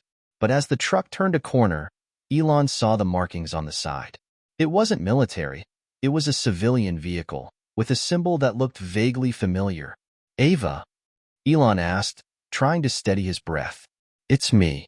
"Get in," Ava's voice responded, followed by the screech of the truck's tires as it came to a halt. Elon and Jack scrambled toward the vehicle, jumping into the back without a second thought. Ava was behind the wheel, her eyes scanning the trees for any sign of the military's patrols. "Go, go!" Jack shouted, his eyes darting over his shoulder. Ava slammed the accelerator down, and the truck lurched forward, kicking up dirt and leaves behind them. The sound of the helicopters faded into the distance, but Elon knew they hadn't escaped yet. The military was relentless. The truck bounced along a dirt road, the headlights cutting through the thick darkness of the forest. The trees around them grew denser, and the hum of the engine seemed to vibrate through the air as they drove deeper into the woods. Elon kept glancing back, half expecting the helicopters to return. He could feel the tension building in his chest. "You're sure this place is safe?" Elon asked, his voice low but insistent. Ava's hands gripped the steering wheel tightly. "It's as safe as it gets. We've got a few people watching over it, and I've already hacked into the local military comms. They don't know where we're going." "Not yet," Jack muttered, looking over his shoulder. "But it's only a matter of time before they track us down. They won't stop looking." Elon nodded, his mind racing. They had to get the data out and into the right hands, but time was running out. The moment the military realized they had been breached, they would escalate their efforts to find them. Ava steered the truck down a narrow trail, and soon the trees opened up to reveal a small cabin. It looked rustic, almost abandoned, but there were signs of life. Freshly cut logs stacked near the door, a faint light in one of the windows. "This is it," Ava said, pulling the truck up to the cabin and putting it in park. Elon felt a brief sense of relief, but it was fleeting. The danger wasn't over. They were still deep in enemy territory, and there was no guarantee the military wouldn't be able to track them down here. The three of them piled out of the truck and hurried toward the cabin. Ava opened the door, revealing a small, dimly lit interior. A fire crackled in the fireplace, and the air smelled of wood and earth. There was a table in the middle of the room, with several chairs and maps scattered across it. "We're going to have to move quickly," Ava said, locking the door behind them. "The military will be putting all their resources into finding you. They're not going to stop until they have the files." Jack handed the laptop over to Ava, his face pale. "We've got the data, but we need to get it out of here. I can't do it from here. It's too risky. We need an untraceable server, one that can't be traced back to us." Elon rubbed his temple, his mind spinning. "We need to get to a safe location where we can release this information to the public. I'm not just talking about a few leaked documents. I'm talking about blowing the lid off Project Omega. The world needs to know the truth." Ava nodded grimly. "I've been working on a plan. There's an encrypted server in Switzerland that we can use. It's linked to an anonymous group of journalists who have been following the sovereign order for years. If we upload the files there, the whole world will know what's going on. No one can stop it." Elon's pulse quickened. This was the moment. The world was about to be exposed to the biggest secret of the century. But it also meant that they were about to make themselves public enemies on a global scale. "Then let's do it," Elon said, his voice determined. "We don't have much time." The next few hours were a blur of activity. Ava worked furiously on her laptop, connecting to secure networks, bypassing firewalls, and encrypting the files. Elon and Jack sat at the table, discussing their next steps, but the truth was that they were in unknown territory. Every decision they made now could be their last. Jack kept glancing at the door, his nerves getting the better of him. What if they find us here? What if they already know where we are? "We're going to be fine," Elon said, trying to reassure him. "We've got the element of surprise on our side. And once the data goes live, they won't be able to cover it up." Ava paused for a moment, looking up from her screen. The files are ready. All we need to do is upload them, and the world will have access to everything. But we need to be sure. If we do this, there's no going back. They'll come for us. They'll stop at nothing to erase all of us. Elon took a deep breath, feeling the weight of the decision. He glanced at Jack, whose face was drawn but resolute. Then let's give them something they can't erase, Elon said. The world needs to know what's at stake. Ava nodded and, with one last look at the files on her screen, clicked the upload button. For a brief moment, there was nothing. No sounds, no movement. Just the quiet hum of the computer. Elon's heart thudded in his chest, each second stretching into eternity as they waited for the confirmation. Then, a notification appeared on the screen. Upload complete. Elon exhaled slowly, but the sense of relief was short-lived. They had done it. The truth was out. But now, the real danger began. The morning after the upload was a blur. Elon awoke to a feeling of dread that hung in the air, thick and palpable. He had been restless, his mind racing with what he had done. What they had done. Jack was still asleep in one of the back rooms of the safe house, exhausted from the adrenaline-fueled escape. Ava, however, had been up all night, monitoring the situation, tracking the impact of the release, and making sure that no one had managed to trace them back to the cabin. But the weight of the moment had finally hit Elon. The files were out, and the world was about to change. Elon walked to the small cabin's window and looked out at the rugged forest. The sun was barely cresting over the horizon, casting a pale light over the trees. The tranquility of the scene was in stark contrast to the chaos that had just been unleashed. "Do you think we've done enough?" Elon asked, his voice barely above a whisper. Ava, sitting at her laptop, didn't take her eyes off the screen. "We did more than enough. It's out. The sovereign order won't be able to hide this anymore." Ava's voice had an edge of certainty that Elon didn't fully share. He knew that they had opened a Pandora's box, but now, the consequences were beyond their control. The data had been uploaded to an untraceable server in Switzerland, making it virtually impossible for the sovereign order to pull it back. But even now, the military, intelligence agencies, and global powers were scrambling to assess the damage. Elon's thoughts were interrupted when Ava's laptop pinged with a message. "It's starting," she said, clicking open the notification. Her eyes scanned the screen, and her face went pale. They've already begun to pick up the files. News outlets are starting to release it, and social media is blowing up. This is bigger than we thought. People are starting to piece together what Project Omega really is. Elon walked over and peered at the screen. A flood of breaking news alerts filled the page. Headlines read like the opening salvo of an awakening. Shadow government exposed. The sovereign order's global control network unraveled. Top secret Project Omega leaked. The military's plan to reset the world order. The end of anonymity.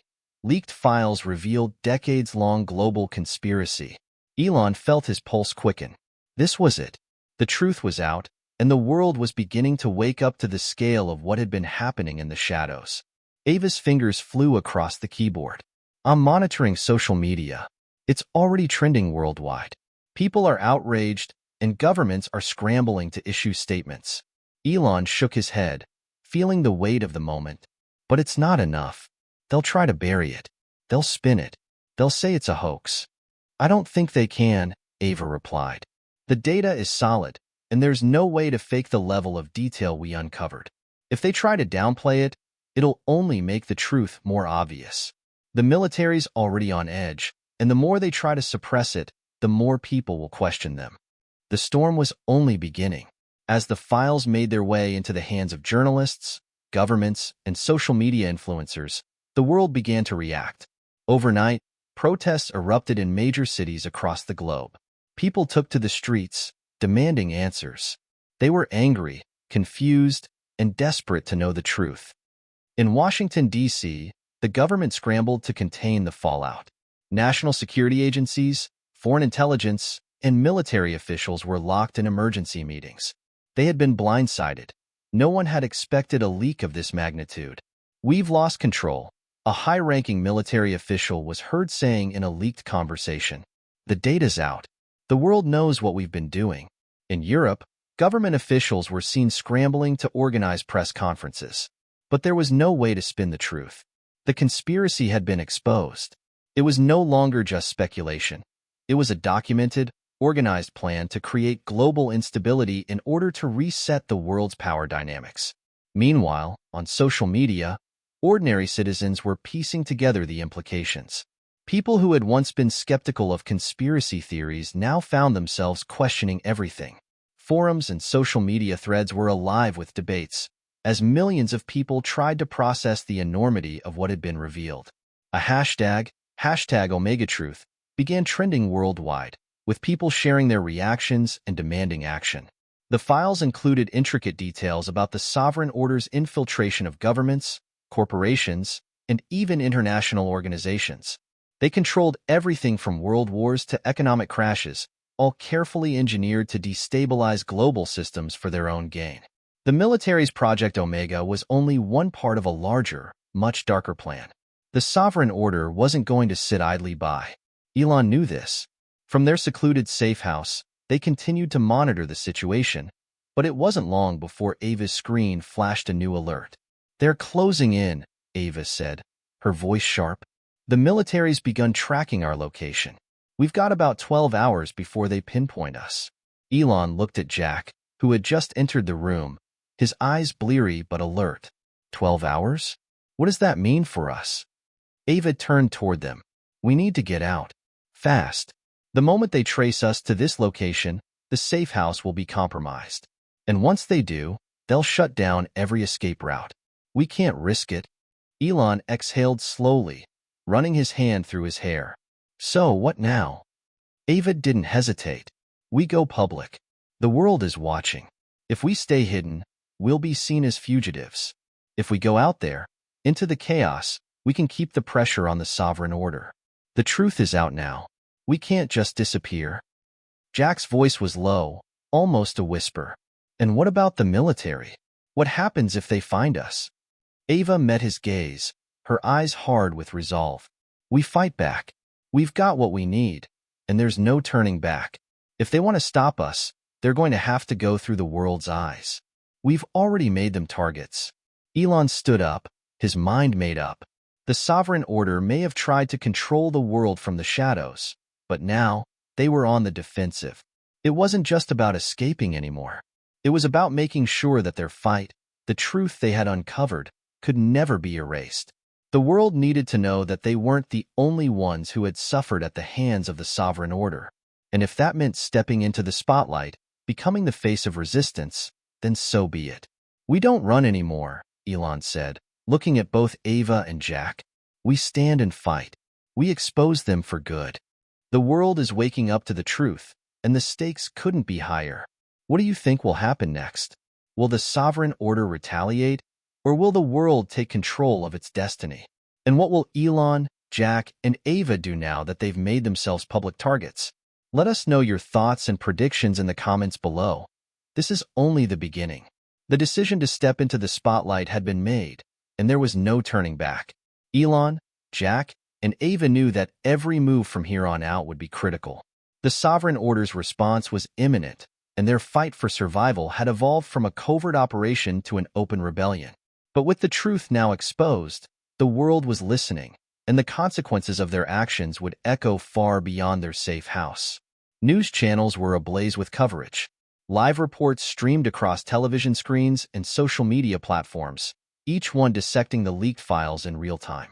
The public's reaction was nothing short of explosive. There was shock, disbelief, and rage. People across the globe were struggling to reconcile the comfortable lives they had known with the horrific reality now unfolding in front of them. The headlines were unavoidable. Global conspiracy exposed. The sovereign order's hidden war against humanity. Project Omega. The final push for global domination. The world learns of the hidden war. Leaked files show the military's role in engineering crisis. Elon watched the chaos unfold from the cabin, a strange mix of satisfaction and dread tightening in his chest. The battle for the truth had reached a boiling point. Every major network, every political figure, every government agency was forced to react. And it wasn't just governments that were responding. Corporations, Activists and world leaders were now drawn into the maelstrom. The secret power structure that had held the world in a vice grip for so long was being dismantled piece by piece, and there was no predicting how far it would go. For Elon, the stakes had never been higher. He had always fought to push humanity forward through technology, but now he was faced with a much more existential threat: the fight for freedom against those who had controlled the world from the shadows for centuries. Across the globe, protests intensified. What had started as small demonstrations in major cities quickly swelled into massive movements that spanned continents. From Berlin to New York City, from Beijing to Cape Town, millions of people flooded the streets, demanding answers and accountability. On social media, citizens began organizing, forming grassroots movements that used the hashtag #OmegaTruth to spread the word. What had once been dismissed as a conspiracy theory was now accepted as undeniable fact. People demanded investigations into the military's actions, the sovereign order's existence, and the role of world leaders in perpetuating the chaos. But it wasn't just the public that was in turmoil. Political figures, once thought to be allies of the sovereign order, began to turn on each other as they scrambled to distance themselves from the growing scandal. Governments worldwide were in disarray, trying to control the narrative, but with every statement, every press release, the truth seemed to slip further out of their grasp. As the world began to mobilize, the military and the sovereign order were not idle. The leaks had sent them into damage control mode. Their operatives were working around the clock to track down those responsible for the leak, to find the people who had dared to expose their plans. It didn't take long for their efforts to focus on one place: the cabin. "We have 12 hours, Ava said, her voice steady but urgent. She had been tracking the military's movements through encrypted channels. "They've already traced the data leak to our location. There are drones in the air, and they've deployed strike teams to the forest. They know we're here." Elon glanced at Jack, who was pacing the room, his hands clasped behind his back. "They'll come for us, no matter what we do. But if we wait here, we're sitting ducks." "We need to get out," Ava said. "The world is watching. We can't be caught. If they take us down, the public will know. But we have to keep moving, keep the pressure on. The world won't back down, and neither can we." Elon nodded. The decision was clear. They couldn't hide any longer. The moment they had exposed the truth to the world, they had also painted a target on their backs. But in doing so, they had galvanized a global movement, one that was ready to fight for the future. Ava worked quickly, pulling up maps and satellite images on her screen. "There's a safe zone up north, an old military outpost that's been abandoned for years. It's off the grid. I can get us there in under 2 hours, but we need to move fast. The military is already preparing to launch an offensive." "Let's go," Elon said, his resolve hardening. "If they want to fight, we'll give them one." Jack grabbed his jacket and slung it over his shoulder. "We've got one chance at this. We need to make sure the world stays focused on the truth. They've already tried to bury us once. They won't get another shot." The drive to the outpost was tense. Ava navigated the narrow, winding roads, pushing the truck to its limits. The landscape was eerily quiet. No birdsong, no animals in the woods. Only the hum of the engine and the occasional crackle of the radio, as Ava monitored military frequencies. "Keep your eyes peeled," she said. "We're close." As the truck approached the coordinates Ava had pulled up, the atmosphere in the vehicle grew heavier. The safe zone was a dilapidated compound, surrounded by dense trees and overgrown brush. It looked like a place that had been abandoned for years, but it was remote enough to be off the radar. Elon's heart raced. They had no way of knowing if the military had already discovered it, or if it was truly hidden from their surveillance. But there was no choice. The outpost was their best shot at continuing their mission. Ava brought the truck to a stop just outside the compound. "We're here," she said, scanning the perimeter. "We need to move fast. Once we're inside, I'll start setting up the comms." Elon's mind was still spinning from the world-changing revelations of the past few days. The files were out. The world knew the truth. The sovereign order was fighting back, and they were caught in the middle of a global storm. As they moved through the compound's rusted gates, Elon couldn't shake the feeling that their fight was only beginning. The safe house in the forest was no longer an option. The sovereign order's search was intensifying, and the three fugitives, Elon, Jack, and Ava, had taken refuge in an old military outpost in a remote part of the country. Their only hope now was to keep moving, stay out of sight, and, above all, keep the truth they had exposed alive. But they were not alone anymore. The world was watching, and millions were now following the story closely. What began as a small leak had grown into a global awakening. People were no longer passive observers. They were engaged, demanding answers, and calling for action. As the military closed in on them, a new force was beginning to rise, a force that had been ignited by the truth and fueled by the leak, the resistance. As Ava monitored the news feed from the outpost communications room, she saw the spark she had been hoping for. People everywhere were taking action. The hashtag #OmegaTruth had turned into a global rallying cry. It wasn't just the protests anymore. Small groups were forming everywhere. Underground networks, activists, journalists, and everyday citizens who had finally woken up to the dark reality of their world. "We're not alone," Ava said, looking at Elon and Jack as she scrolled through live updates. "This is bigger than we thought. The world's angry, but they're also ready to do something about it."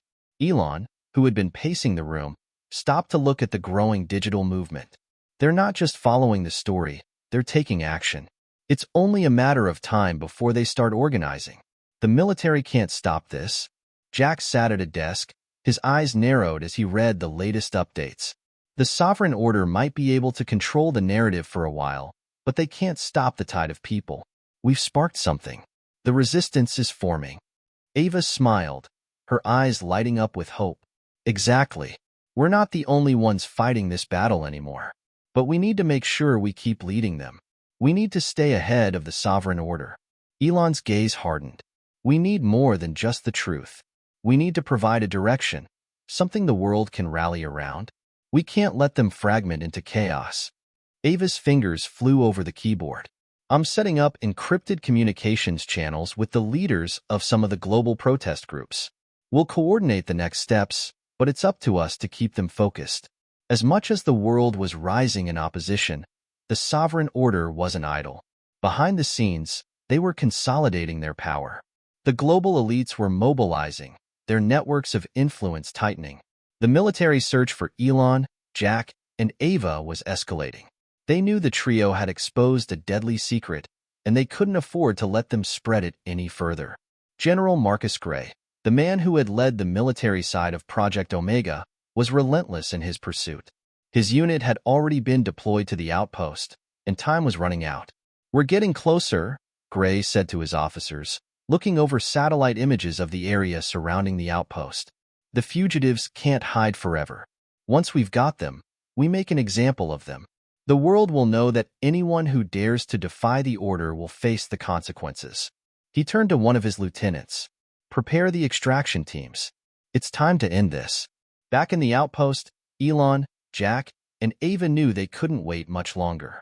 The military was closing in, and the resistance was growing, but they needed to make a more decisive move, something that would make the truth undeniable.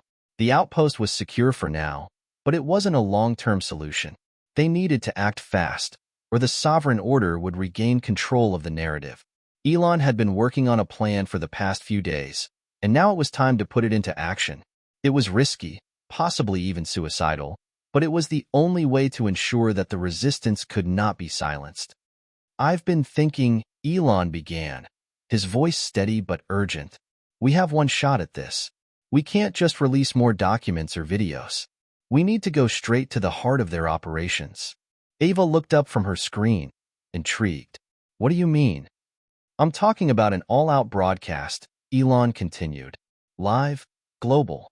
I'll transmit a message directly to the world, broadcast it over every channel we can access. News stations, social media, military frequencies.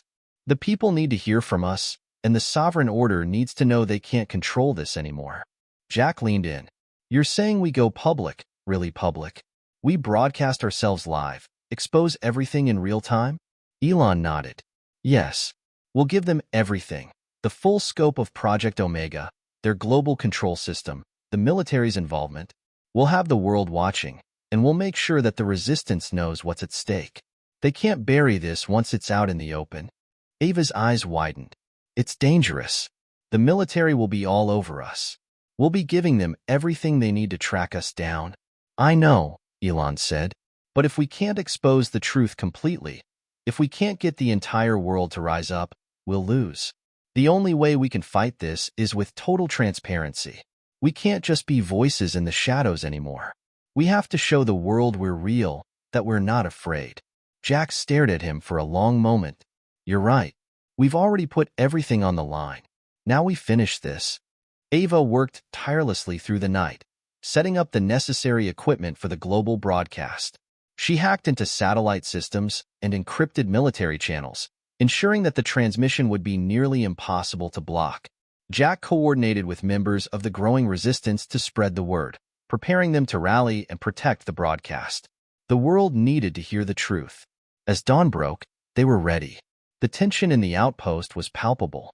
Elon stood at the front, looking into the camera that Ava had set up. The screen in front of him was flickering, a countdown timer indicating the seconds remaining before they would go live to the world.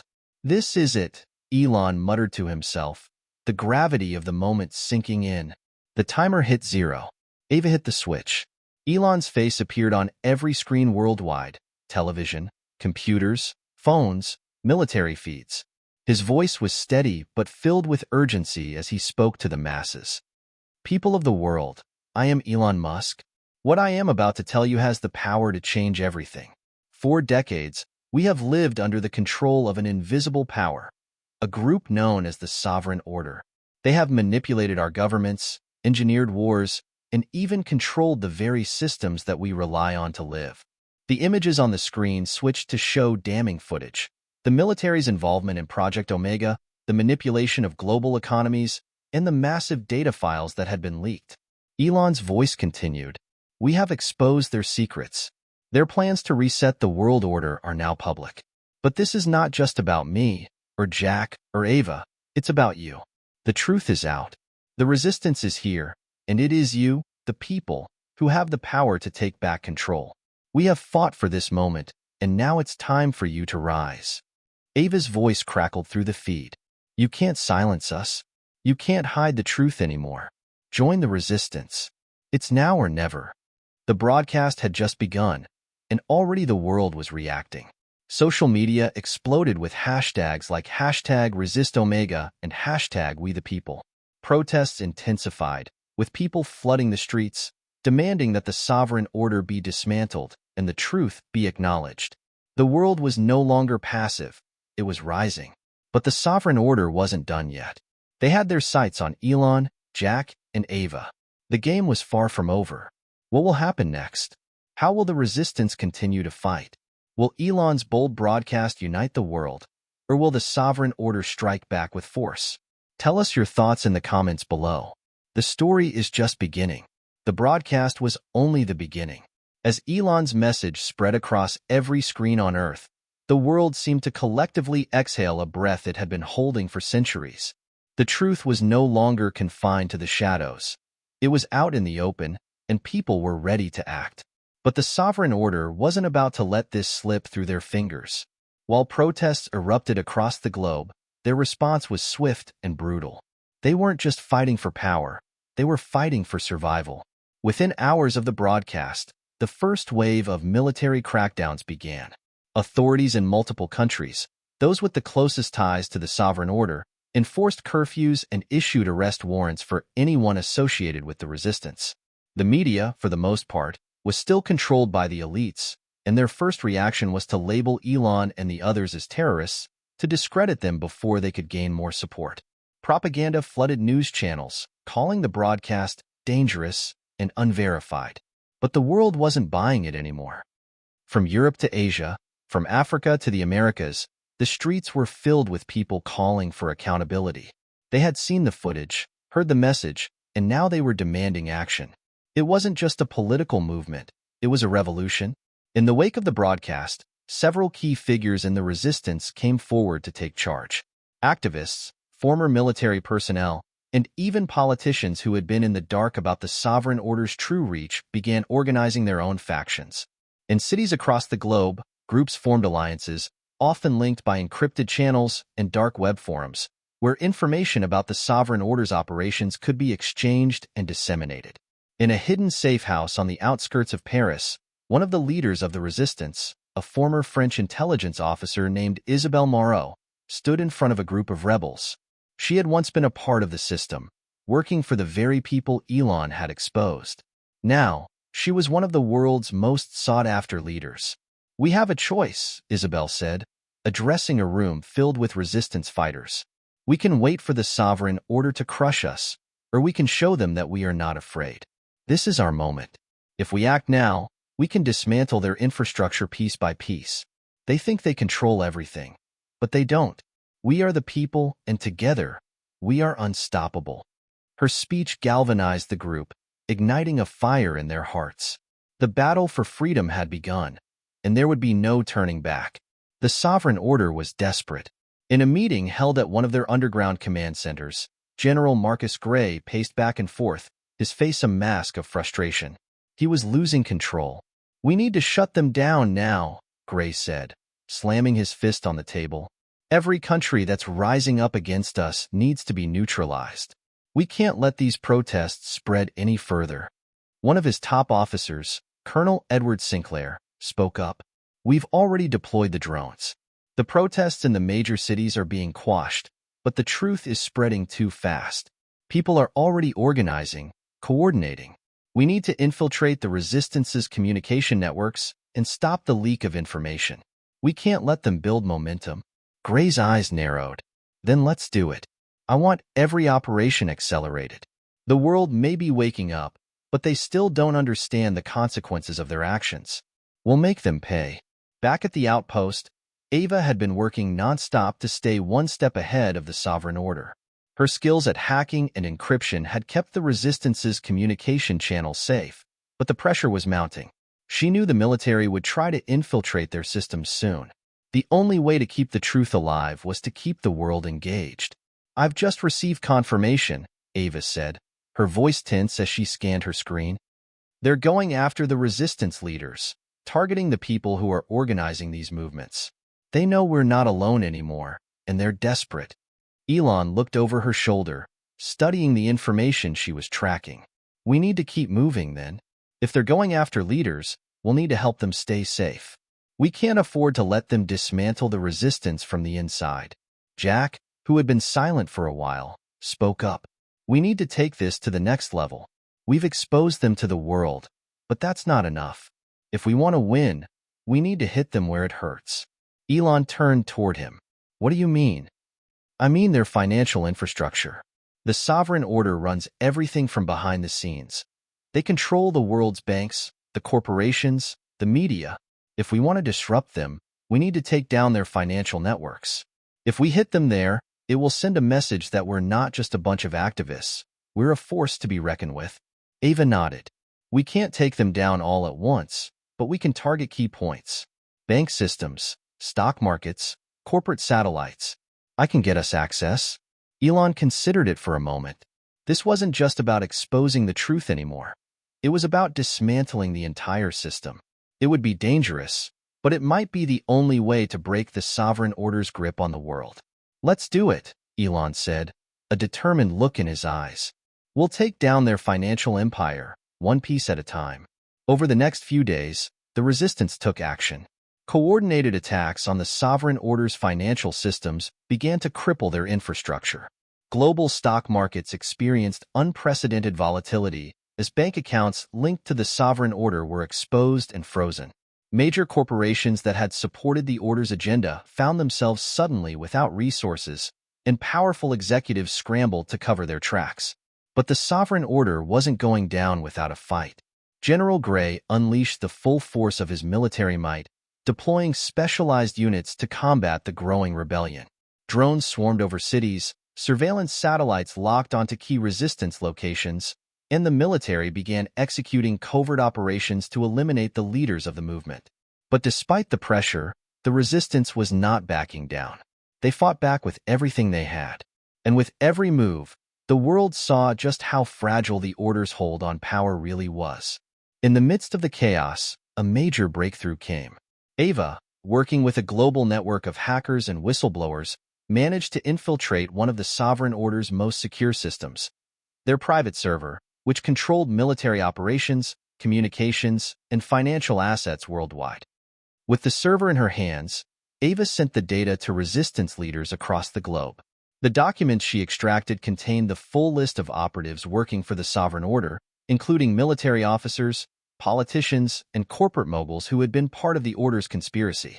"This is it," Ava said, as she looked at the data flashing on her screen. "We have everything. This will expose them once and for all." But Ava's success came at a price. The Sovereign Order had tracked her movements, and within moments, their forces descended on the outpost. The walls shook as gunfire rang out from outside. It was no longer just a race against time. It was a fight for survival. The world held its breath. The resistance had taken the fight to the Sovereign Order in ways that no one could have predicted. Their financial empire was in ruins, their global communications fractured, and their covert operations increasingly exposed. But the Sovereign Order was not finished. If anything, their fury had only intensified. Back at the outpost, the air was thick with tension. The walls shook with the force of incoming artillery, and the constant hum of drones overhead filled the silence between the explosions. Elon, Ava, and Jack had just received the final piece of data that could expose the Sovereign Order's entire operation to the world. But now, they were running out of time. "Get to the underground tunnel," Elon said, his voice a mixture of urgency and resolve as he paced back and forth. "We've got the data we need, but we can't stay here much longer. They'll have the entire military force coming down on us in the next hour." Ava didn't need any further prompting. Her fingers flew over the keyboard, locking down the encrypted files that held the entire trove of data. This wasn't just about exposing a few corrupt individuals anymore. This was a global reset. The Sovereign Order's network of control, their surveillance systems, their blackmail operations, their financial webs, would be laid bare for the world to see. "We need to make sure we get this to the resistance leaders," Ava said, her voice steady but her eyes scanning the screen for signs of interference. "If we don't, everything we've done will be for nothing." "Jack, any luck with the backup systems?" Elon asked, turning to his friend who had been working to maintain a connection to the outside world. Jack wiped his brow, sweat beading on his forehead. "I've rerouted the signal through multiple countries, but they're already tracing the data. We don't have much time before they catch on." The tension in the room was palpable. Every second felt like an eternity. Suddenly, the loud thud of footsteps outside signaled that the Sovereign Order's forces were closing in. They had no more time to hide. "We go now," Elon barked, pulling a backpack over his shoulder. "Move quickly, head for the tunnel. We can't risk staying in one place too long." As they made their way toward the hidden entrance to the tunnel beneath the outpost, the building rumbled again from an explosion that sent dust and debris scattering in all directions. Jack's hand reached for the pistol at his side, though they all knew that no amount of firepower would save them if the military descended on their position. Ava led the way into the tunnel, followed closely by Elon and Jack. The entrance sealed behind them, and for a brief moment, they were safe from the chaos above. But safety was fleeting. As the trio navigated the cold, narrow passageway, Ava's mind raced.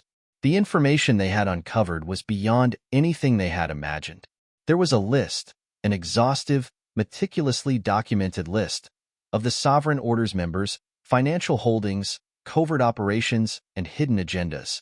The names of world leaders, corporate titans, military generals, and powerful bankers. Every one of them was complicit in the global manipulation that had plagued humanity for decades. If this data reached the resistance, the entire system would collapse. "We need to get this to the global broadcast hubs," Ava said, her voice filled with determination. "They'll need to broadcast this to every corner of the world. It's the only way the truth will stick. It's the final piece." Elon nodded. He knew that this was their last shot. If they succeeded, the Sovereign Order would be shattered. If they failed, well, the consequences were too horrifying to contemplate. The tunnel opened into a dimly lit cavern that led to an underground comms facility. Ava immediately went to work, connecting her portable device to the main server. "We're in," she muttered as she typed rapidly, bypassing security protocols. As she worked, Jack scanned the shadows, eyes darting nervously. They're close. I can feel it. Elon looked up from the encrypted map on his tablet. We'll have to trust Ava. If she can get this message out, the world will never be the same. Ava's fingers paused for just a moment as she took a deep breath. I'm sending it now. This is it. The world needs to know. The final message was clear, simple, and devastating. To the people of the world, the Sovereign Order's network of global control is exposed. The names you've trusted, the systems you believed in, the powers you thought protected you. All of it was orchestrated by a shadow government that has manipulated history and controlled your lives. The truth is now in your hands. The resistance calls on you to rise, to fight, and to demand justice. We are not a voice in the dark. We are a movement that cannot be silenced. The time to reclaim your freedom is now. As the message was sent, a loud crack echoed through the tunnel, followed by the sound of boots on the ground above. The Sovereign Order had found them. They're here, Jack whispered, reaching for his gun. Elon turned to Ava. Can you finish this? Ava's fingers moved faster than ever. I'm almost there. Just a few more seconds. But seconds were something they didn't have. The entrance to the underground facility burst open, and armed soldiers flooded in, guns drawn. The trio had no choice but to fight. Ava quickly ducked behind a metal console, pulling up a set of defensive systems. Jack opened fire, taking out 2 soldiers before they could get a shot off. Elon, ever the strategist, had already assessed their options. There was no way out. Not the way they had come in. Not through the tunnel. Not without getting caught. To the back exit, Elon shouted, his voice filled with urgency. But Ava shook her head. It's too late. We have to fight. We can't let them stop us now. As they fought their way through, the building began to collapse around them. The Sovereign Order had underestimated the power of the resistance, and now they were paying the price. The ground shook again, signaling a massive explosion as military drones hovered overhead, locking in on their location. We're out of time, Jack said, his voice grim as he looked at Elon. The message is out, but they'll be on us in minutes. Elon nodded, his mind racing. We've done everything we can. Now it's up to the world to finish this. What followed was a moment of sheer chaos. The world, now armed with the truth, responded in kind. Governments across the globe saw their structures of power begin to crack as millions of people flooded the streets. Protests that had started as small acts of defiance had evolved into full-blown revolutions. The media, once controlled by the elites, was now a tool for the people, as the truth spread across all platforms. In the face of such overwhelming resistance, the Sovereign Order's grip on power began to slip.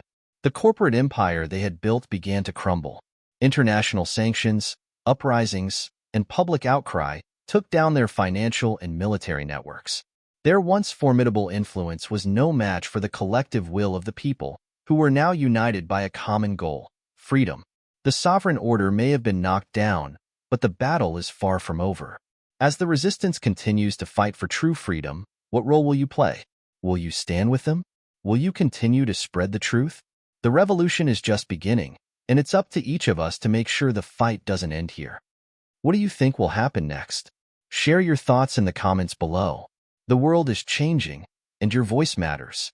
The dust was still settling from the storm that had swept across the globe. The Sovereign Order had fallen, but the world was left reeling, trying to make sense of the revelations that had come to light. The global order, once held together by a delicate web of control, was now a chaotic, shifting mass of new possibilities and threats. The resistance had achieved the impossible, but now the true battle began. Rebuilding what had been destroyed and healing a world that had been fractured for centuries. Elon sat in the dimly lit room, watching as the news networks around the world replayed the final message they had sent.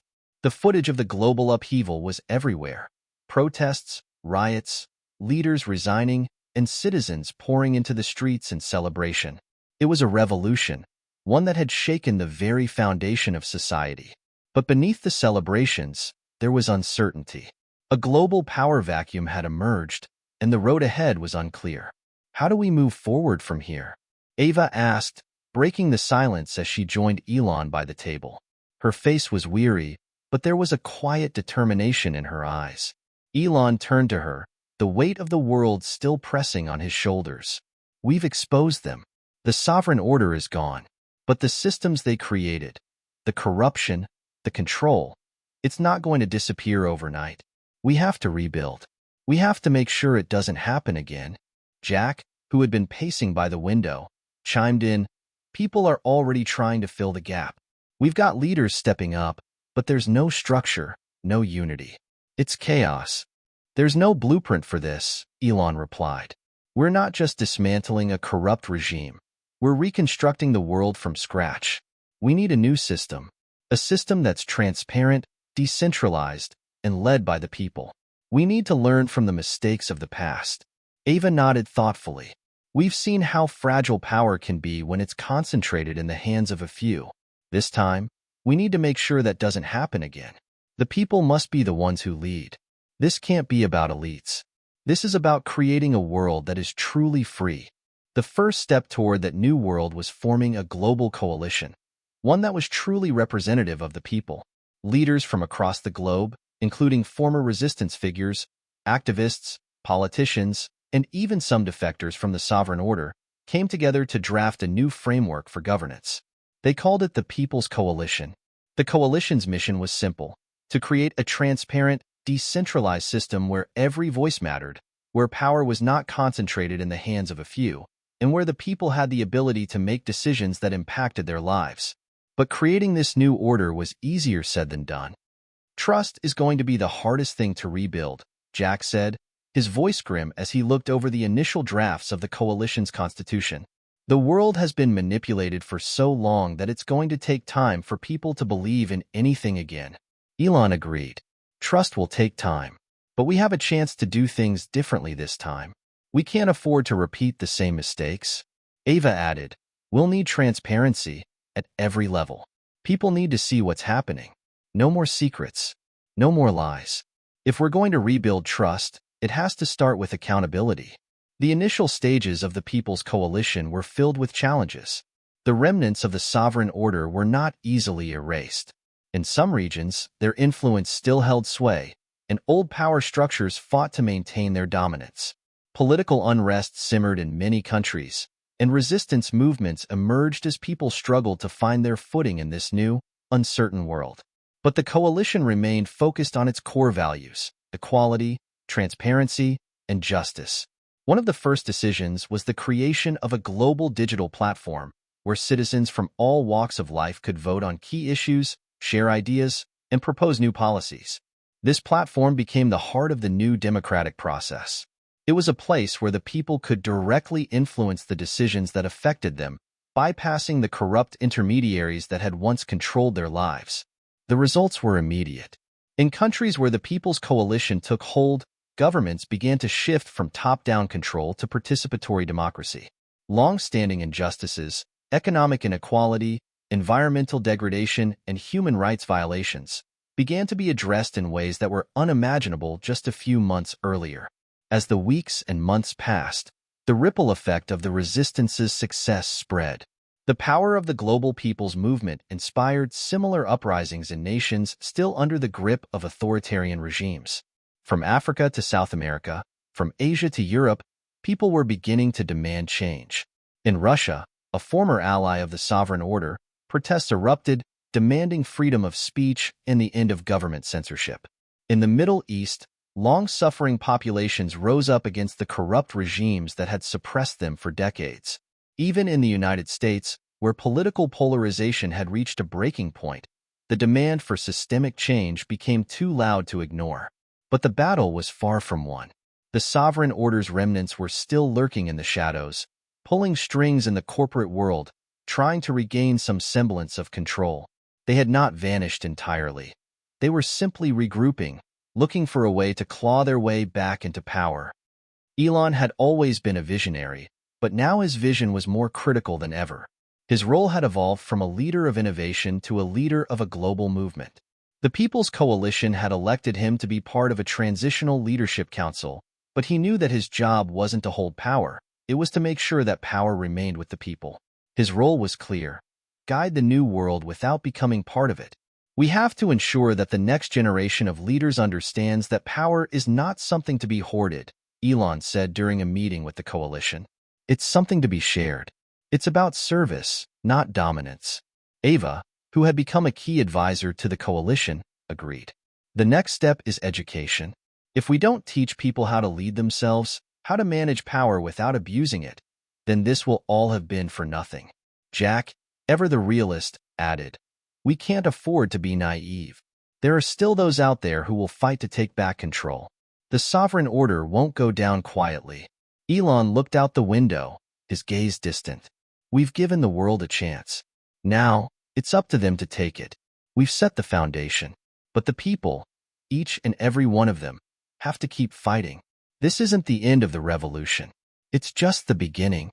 The world was waking up to the realization that true freedom came not from the overthrow of a few powerful people, but from the collective effort of millions who were willing to challenge the system and rebuild it. The global network of the sovereign order had been dismantled, but its scars would remain for a long time. The true test lay in whether the people could maintain the vision of a better world that they had fought so hard to create. Ava, Jack, and Elon, once isolated and hunted, now stood at the heart of a new era. They were no longer just a few rebels in the shadows. They were symbols of hope, proof that change was possible, and reminders of the price that had been paid for freedom. The dust from the global upheaval had begun to settle, but the road ahead remained uncertain. The collapse of the sovereign order had unleashed a wave of change that none of the world's leaders had truly anticipated. Despite the initial sense of hope and excitement, the enormity of the task before them began to take its toll on those who had fought for freedom. Elon, Ava, and Jack were no longer just resistance figures. They had become symbols of the new world. But they knew that their role in this revolution had only just begun. The real challenge was to ensure that the new systems put in place would endure, that the people would stay united, and that the power vacuum left behind would not be filled by new tyrants. As the months passed, the challenges of rebuilding became more evident. The once sophisticated economies of the world had crumbled, leaving entire regions in economic disarray. Markets were unstable, unemployment soared, and millions were still struggling to adapt to the new reality. The power structures that had kept the world running smoothly for so long had been dismantled, but with them went many of the systems that provided food, shelter, and basic services to billions of people. We've created a new foundation, but it's fragile, Jack said, standing with Elon and Ava in the coalition's headquarters. The room was filled with people from around the world, activists, former leaders of the resistance, and new faces who had risen to prominence. They were all working to lay the groundwork for the next phase of the revolution. Ava, looking at the growing list of challenges on the screen in front of her, nodded. The financial systems are in chaos. We've broken up the sovereign order's stranglehold on the global economy, but now we need to rebuild from the ground up. People are struggling to trust new systems, and corruption is still rampant in many parts of the world. Elon rubbed his chin, deep in thought. We've given people the tools to organize, to build something new. The next step is to create something that doesn't just function, but that truly empowers people. A decentralized economy, where people have control over their own resources. The way we produce and distribute goods must be transparent and accessible to everyone. The plan was ambitious, but for all the excitement that had followed the fall of the sovereign order, the challenges of rebuilding were now all too clear. And at the same time, the lingering shadow of the remnants of the order, corporations, governments, and factions still loyal to the old ways, loomed large. In regions that had been hit hardest by the collapse, unrest still simmered. Some countries, unable to adapt to the new reality, found themselves in turmoil. Military coups, civil wars, and localized rebellions began to flare up, often with the remnants of the sovereign order offering support to those who sought to restore the old regimes. We knew this wasn't going to be easy, Jack said one evening, after a strategy meeting that had been particularly grim. But it feels like we're fighting on too many fronts. Ava turned to him, her face filled with resolve. It's not just about fighting against the sovereign order anymore. It's about fighting for a future, one where power is distributed, where every individual has a voice, and where no one can manipulate the system for their own gain. Elon added, the remnants of the old system won't disappear overnight. But if we can get the message of freedom, equality, and transparency into every corner of the world. If we can show that this new way works, then the people will rise and fight for it themselves. Still, the struggles of rebuilding were immense. Every victory felt like it came at a cost. While people across the world celebrated the end of the sovereign order, many were beginning to realize that the fight was far from over. One of the most pressing concerns was the question of leadership. The collapse of the sovereign order had revealed the dangers of absolute power. But as the new coalition began to form, there were concerns that new power structures, however well-intentioned, might repeat the mistakes of the past. How do we ensure that no one person or group becomes too powerful again? Ava asked as she sat down with Elon and Jack. The three of them were in a strategy meeting with representatives from the coalition's new leadership team. Elon leaned back in his chair. We need to keep the power decentralized. The world has seen enough centralization of power to know that it leads to corruption and exploitation. But decentralization doesn't mean chaos. It means creating systems where communities have the ability to govern themselves. Jack added, that means giving people the tools they need. We need to keep pushing for local autonomy, for decisions that reflect the needs and values of individual communities. We can't fall into the trap of thinking that we can govern everyone from a single point of authority. Ava nodded, her mind already turning over solutions. We'll need new systems of accountability, ones that are built into the very structure of governance. And we'll need to make sure that technology remains a tool for the people, not a weapon for the powerful. While the challenges of rebuilding were great, there were also moments of hope. The People's Coalition had begun the arduous task of creating new infrastructure, both digital and physical. A new global economic framework was being tested based on the principles of mutual aid, resource sharing, and equitable distribution. In rural regions, community-led initiatives began to emerge. People were working together to create sustainable farming practices, share energy resources, and build local education systems.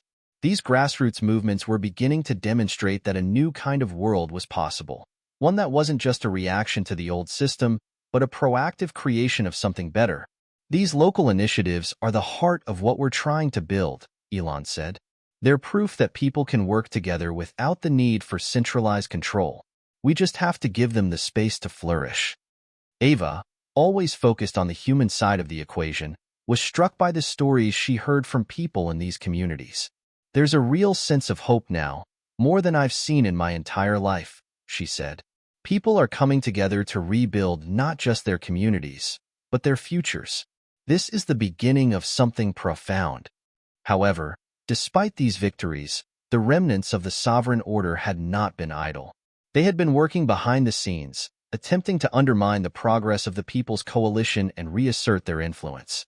In the boardrooms of the world's most powerful corporations, in the shadows of international banking systems, and within the halls of governments still recovering from the collapse, the remnants of the old regime were plotting their next moves.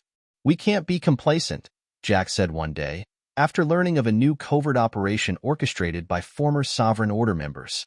We've seen what happens when people think they've won the war. The enemy is still out there, and they'll do whatever it takes to claw their way back into power. Ava's expression hardened. We'll continue to expose them. The truth is our greatest weapon. Every time they try to take back control, we need to make sure the people know what they're up to. The world had begun its journey toward a new era, but the road to lasting peace and justice was long. It was a journey that would take years, decades, perhaps. The remnants of the sovereign order were still dangerous, and they would not give up their power without a fight. But the people of the world had tasted freedom, and they were not going to give it up without a struggle. Elon, Ava, and Jack stood at the center of this movement, not as its leaders, but as its catalysts. They had helped spark the revolution, but it was now up to the people to carry it forward. And as the sun set over a world that was still in the throes of transformation, they knew one thing for certain. The fight for true freedom had only just begun. The chaos of the past few months had left the world feeling fractured and uncertain. Yet, amid the uncertainty, a new hope was taking shape, one rooted not in force or centralized power, but in technology and transparency. The very tools that had once been used to control and manipulate the masses were now being repurposed to create a more open, fair, and accountable world. For Elon, The transition from a tech mogul to a global leader was still an adjustment. But with each passing day, he grew more convinced of one thing. Technology, when used correctly, could be the key to unlocking the potential of humanity. And in the age of digital information, transparency was the only thing that could guarantee freedom from tyranny.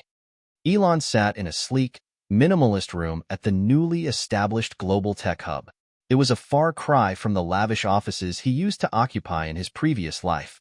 No golden chandeliers or high-end art pieces. Instead, the space was a simple, open forum for engineers, activists, and visionaries to collaborate and create. On the screen in front of him, the blueprint for a new digital platform was being shared. "We've been talking about decentralized tech for a while," Elon said, leaning forward, his eyes gleaming with the intensity of his thoughts. "But now it's time to build it.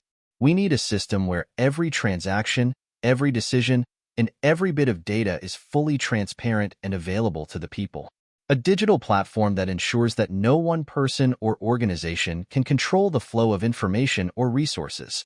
Ava, who had become one of the central figures in the coalition's rebuilding efforts, nodded in agreement. "A blockchain-based system, right? One that's both secure and public. So people can track everything, from the resources flowing through local governments to the distribution of aid and funds.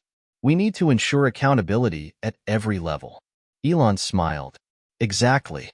Transparency in the digital age can't just be an afterthought. It has to be built into the system from the ground up. And this isn't just about tech. It's about empowering people to act as watchdogs. If we can build a network that fosters real-time transparency, we can put the power back into the hands of the people. We'll show them what's happening in real time." The idea was ambitious, perhaps more ambitious than anything Elon had attempted before. But it was also a natural progression of the ideals that had driven the revolution. A system built on openness, fairness, and accountability. One of the hardest parts of the coalition's rebuilding process was convincing leaders from around the world to join in this radical shift toward transparency. Many governments and organizations were still reeling from the collapse of the sovereign order, and some viewed this new movement as a threat to their hold on power. "We can't afford to be too idealistic," Jack warned, looking over the growing list of global leaders they were trying to recruit for the new digital platform. "There are still those who will resist. They don't want transparency. They want control. We'll need to tread carefully." Ava replied, "We don't need everyone to buy in from the start. We need to show the world that this system works. Once we do that, the rest will follow. But we can't compromise on the core values of transparency and openness." Elon added, "The technology is here. It's possible. But the only way we'll make it work is by ensuring that it's inclusive. We can't create another system that leaves people behind. The platform has to serve everyone, rich or poor, powerful or powerless."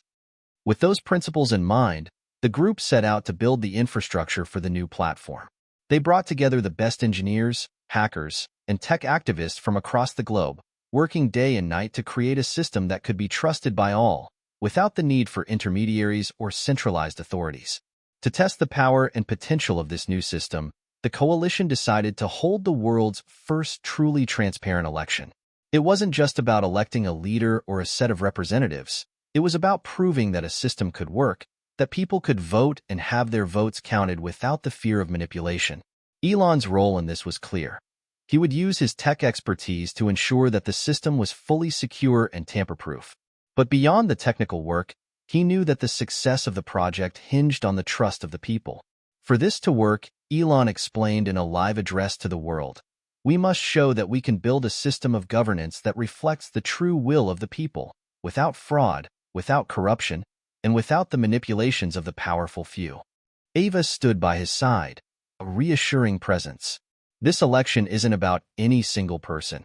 It's about proving that transparency and participation can work, that the people have the power to make their voices heard.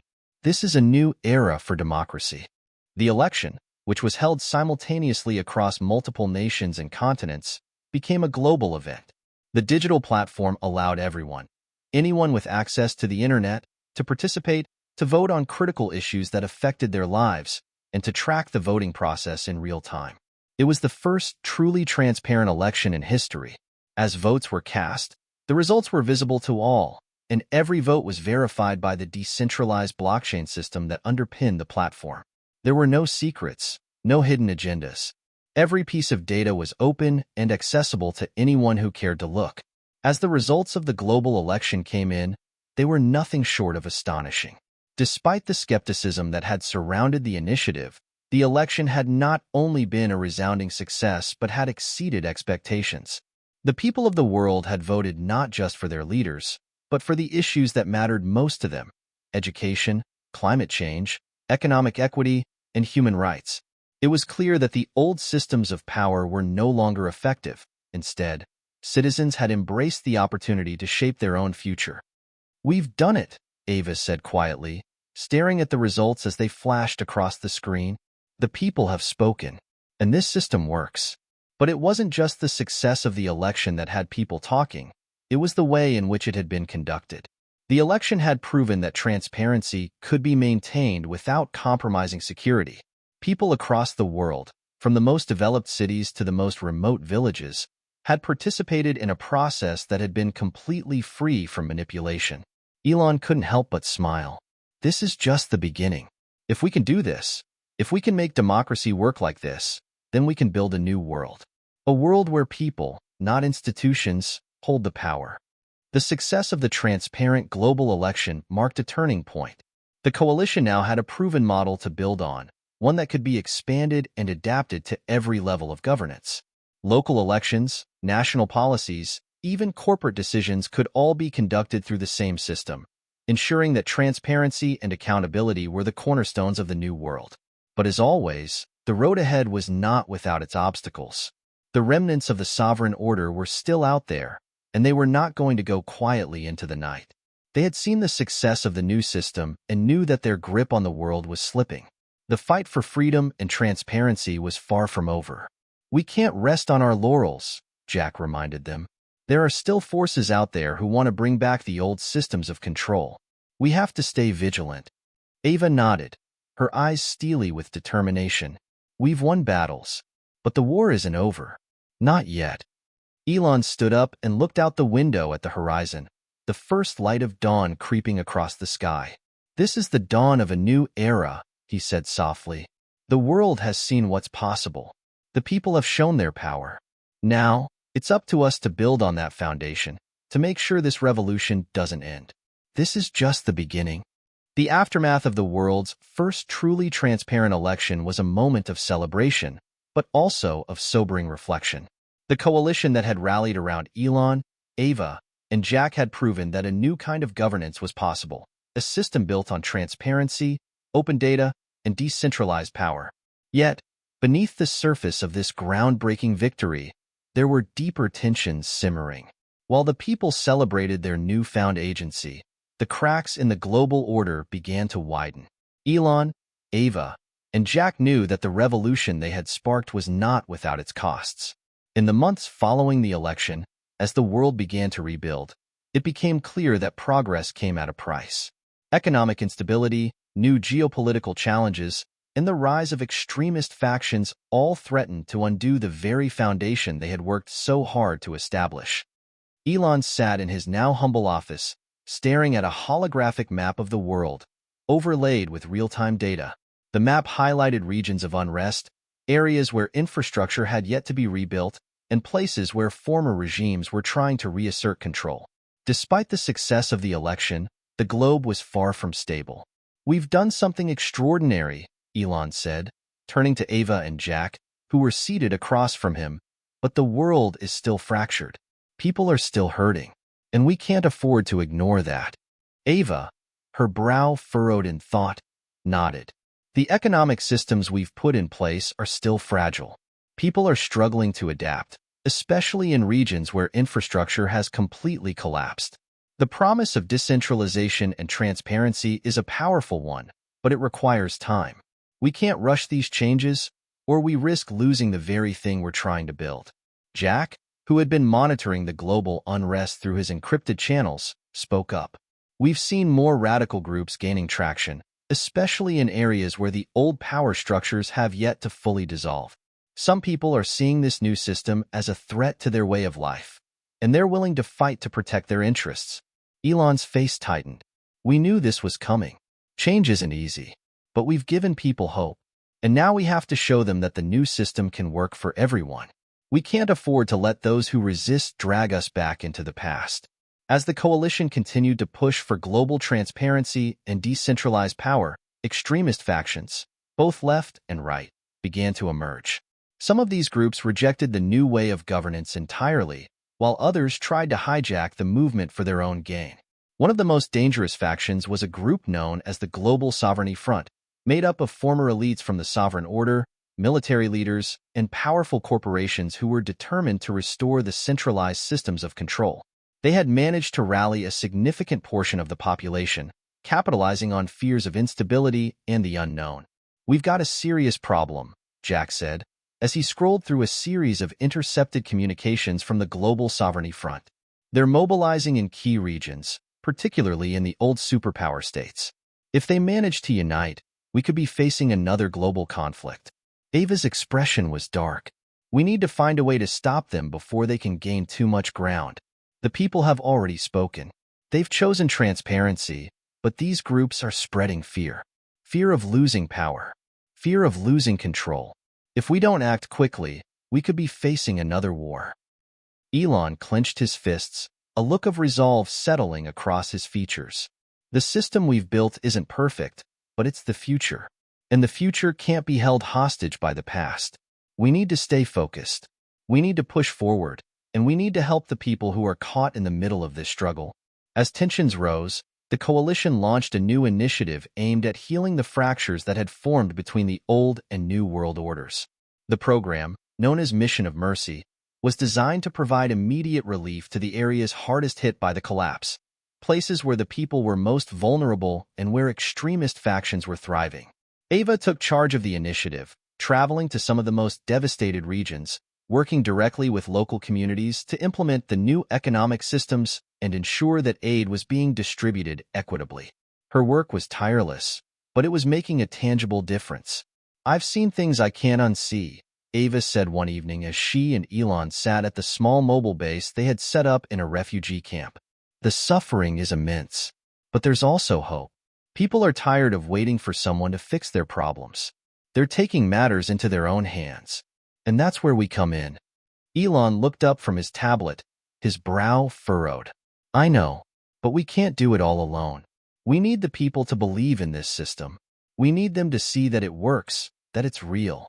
Only then can we make sure that the extremists don't gain control. Ava's eyes hardened. I'm seeing it firsthand.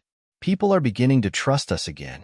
They're seeing the benefits of decentralization, of being able to make their own decisions. It's slow, but it's working. As the Global Sovereignty Front continued to gain influence, they began to target the coalition's efforts directly, framing the movement as the destruction of order and the rise of chaos. They painted Elon, Ava, and Jack as puppets of a new, unaccountable world system, one that would ultimately destabilize the entire global economy. Their narrative played into the fears of those who felt left behind by the changes. We can't keep running from the problem, Jack said after reading through the latest propaganda campaign from the Global Sovereignty Front. They're framing us as the enemy. If we don't act soon, their narrative will become the truth. Elon stood up, pacing. We've got to show the world that decentralization is not chaos. It's order. True order. We're giving people the ability to control their own lives, their own resources. We're not taking control. We're giving it back. Ava joined him at the window, looking out at the horizon. It's a battle of ideals. The old world wants to hold on to control, while the new world wants to let go of it. But the question is, can we keep this system stable long enough for it to take root? The situation was becoming increasingly dire, but a shift began to occur. People in areas once controlled by the old regimes began to speak out. They were no longer waiting for their governments to solve their problems. Instead, they were organizing themselves, using the decentralized platform the coalition had created, to address the issues that mattered most to them. In one particularly dramatic instance, a group of villagers in Eastern Europe who had been living under the shadow of the Global Sovereignty Front sent out a message to the world via the platform, exposing how the extremist faction was exploiting their people. The video went viral, triggering an international outcry. The global community had seen enough. The true power of transparency had been demonstrated once again. People are waking up, Jack said, his voice filled with both relief and determination. They're seeing that this system isn't a pipe dream. It's real, and it's working. Elon smiled, a flicker of hope in his eyes. This is what we've been fighting for. The people are the ones with the power. Now we just need to give them the tools to wield it. The months following the global awakening were filled with intense challenges. Despite the growing acceptance of the new decentralized system and the global shift toward transparency, the world was still a volatile place. While many embraced the changes, there were others who refused to let go of the old ways. For every success story of local communities empowering themselves through technology, there was a counter-narrative being spread by those who sought to destabilize the fragile peace. The Global Sovereignty Front was relentless in its efforts to undermine the progress made by the coalition. Elon, Ava, and Jack knew they were on the precipice of something monumental, but they also understood that they were in the fight of their lives. They were about to face a test that would determine the future of their vision, and the stakes had never been higher. The global stage was becoming more and more divided. While some countries saw the benefits of the transparent, decentralized system, others were still clinging to the authoritarian power structures that had dominated the world for centuries.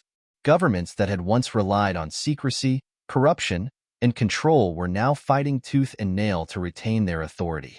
In places like the United States, China, and Russia, the transition was particularly challenging, as the old power structures had become deeply entrenched. Ava sat in the war room with Elon and Jack, her face etched with concern. We've seen a rise in cyber attacks against the decentralized platform. Some countries are trying to shut us down, or at the very least, discredit the whole system. And it's not just the attacks, it's the rhetoric. The narrative that we're destabilizing the world, that we're creating chaos. We've seen this in the media. The backlash is real. Elon leaned back, his fingers tapping the edge of the table. I knew this wasn't going to be easy. It never is when you're up against the entrenched powers. But we've done something revolutionary here. People have seen the truth of what we're building, and they're starting to demand it. It's going to be a fight, but I'm not backing down. Jack added, we need a unified response. We've got to show the world that decentralization isn't chaos. It's the future. We need to get ahead of the narrative, show them how it works, prove that it's better. Ava shook her head. It's not just the narrative anymore. They're trying to break the system itself. If we don't act fast, we could lose everything we've built. The situation escalated when a massive cyber attack hit the decentralized platform. It was a coordinated strike, one that targeted critical nodes within the blockchain infrastructure. The attack was sophisticated, using everything from AI-driven bots to advanced hacking techniques. For the first time since the launch of the new system, the integrity of the network was under threat. Elon, Ava, and Jack were on a video call when they received the news. They've breached the system, Jack said, his voice tight with urgency. We're seeing disruption in several regions. It's not catastrophic yet, but this is the biggest attack we've faced.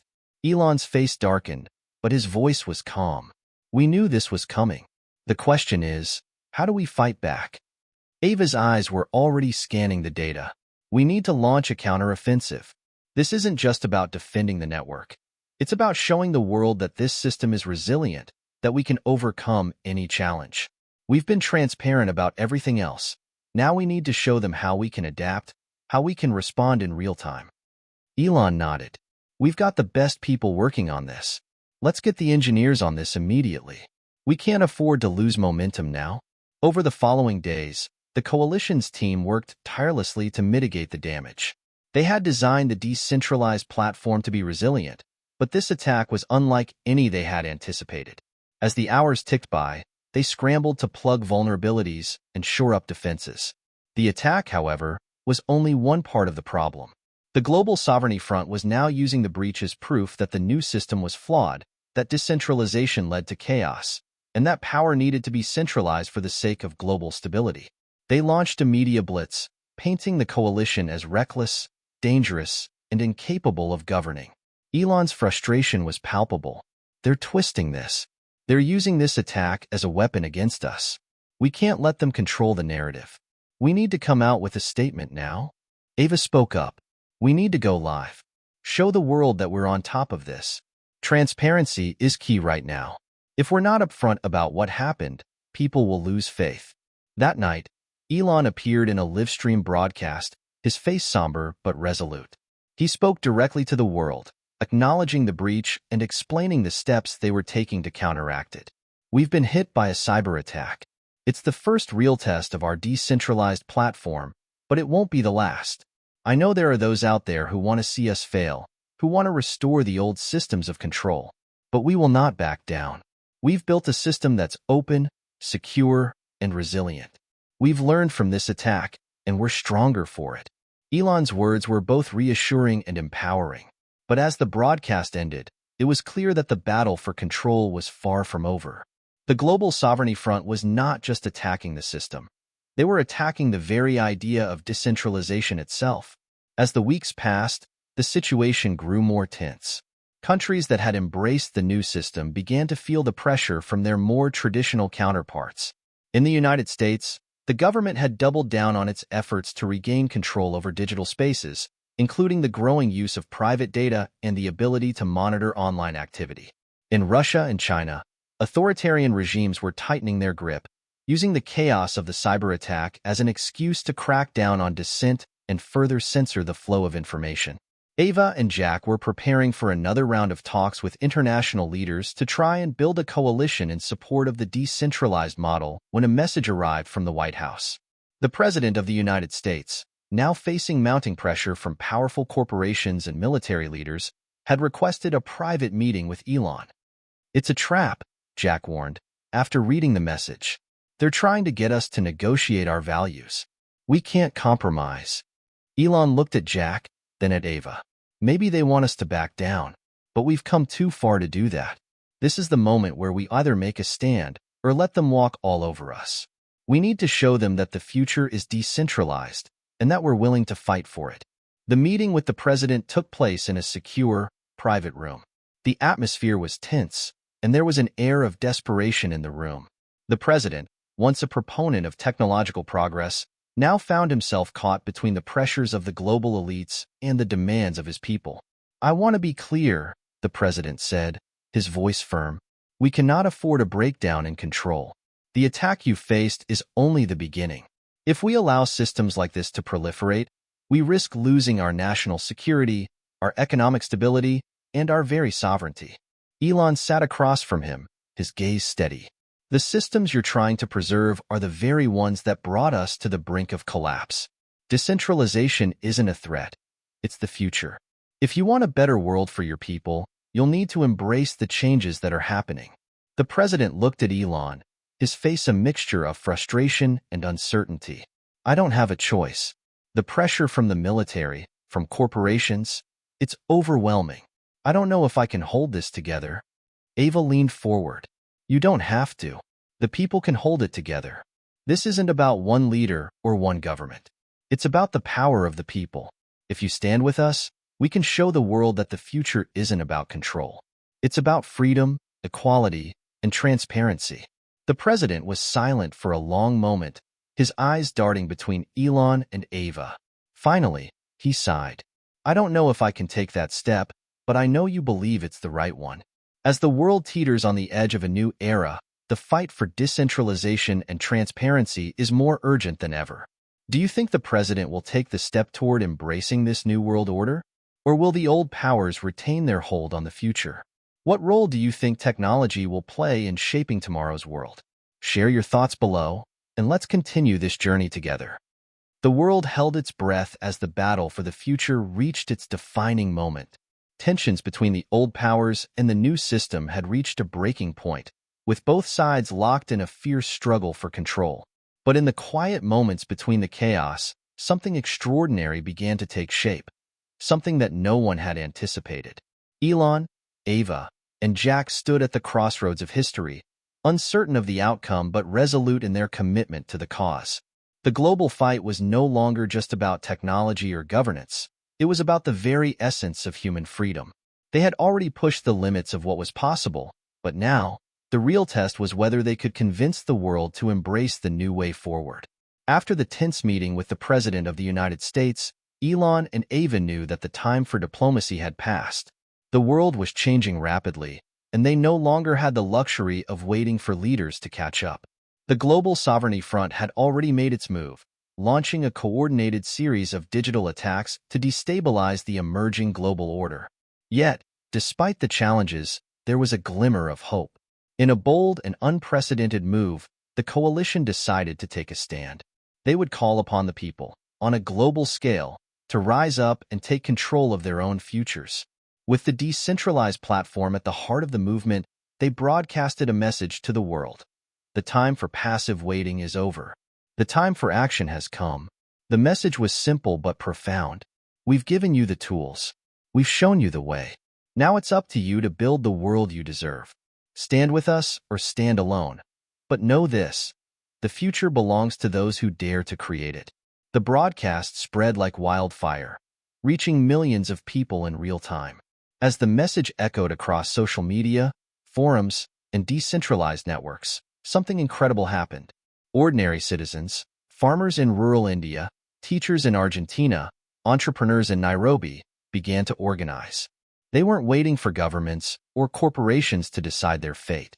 They were taking the future into their own hands. In the following days, the momentum shifted. The Global Sovereignty Front had underestimated the power of transparency and decentralization. As more people began to embrace the new system, the narrative began to change. No longer was the decentralized platform seen as a threat, it was seen as a lifeline. People had realized that their voices mattered, and their participation was essential.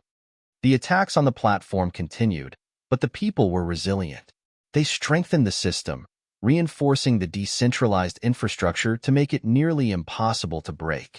The global community had become a force unto itself, operating as a collective, free from the control of centralized authorities. Meanwhile, the global elites and traditional power structures were losing their grip. The Global Sovereignty Front, which had once seemed like an unstoppable force, began to fracture. They had no answers for the people who had rallied behind the new system. The truth was, the old ways no longer held any power over the future. As the years passed, the world began to rebuild. The economies that had been ravaged by years of instability began to thrive, not through centralized control but through collaboration, innovation, and transparency. People could see the direct impact of their decisions in real time. They were no longer passive consumers. They were active participants in the creation of their societies. Elon, Ava, and Jack had set in motion a revolution, one that had changed the very fabric of global governance. But their work was far from over. They had laid the foundation, but the world still needed to grow, to evolve, and to adapt. One evening, as the three of them sat on a balcony overlooking the city, a place that had once been a symbol of oppression but now represented hope, they reflected on the journey they had taken. "I never imagined we'd get this far," Jack said, his voice filled with awe. "I thought we were fighting an impossible battle, but somehow, we made it happen." Ava smiled, but there was a sense of quiet resolve in her eyes. "The real battle has always been within us. Can we evolve? Can we adapt? Can we embrace the unknown? We've shown that we can. Now, we need to keep pushing forward to ensure that this system works for everyone, not just the privileged few." Elon nodded thoughtfully, his gaze turning to the horizon. "The work is never done, but we've shown the world what's possible. And now, it's up to the people to continue the journey. The future is theirs to shape." The new system flourished. As more regions adopted decentralized governance, the principles of transparency, equality, and shared responsibility took root. It was a world where data was no longer hoarded by powerful corporations, where decisions were made collectively, and where people were empowered to shape their own destinies. But even as the world moved toward this new era, the question remained: what next? With the rise of artificial intelligence, new technologies, and an increasingly connected global community, the possibilities seemed endless. The battle for a just, transparent, and decentralized future was only just beginning. But the message was clear. The world would no longer be governed by a few powerful elites. The future would be in the hands of the many. As we close this chapter of history, we turn the page to a new one. The world has changed, and it's up to each of us to continue building the future we want to live in. What role will you play in this new world order? Will you take the tools of decentralization and transparency and help shape the future? Or will you stand by and watch as others decide for you? The future is waiting. It's yours to create. What will you do?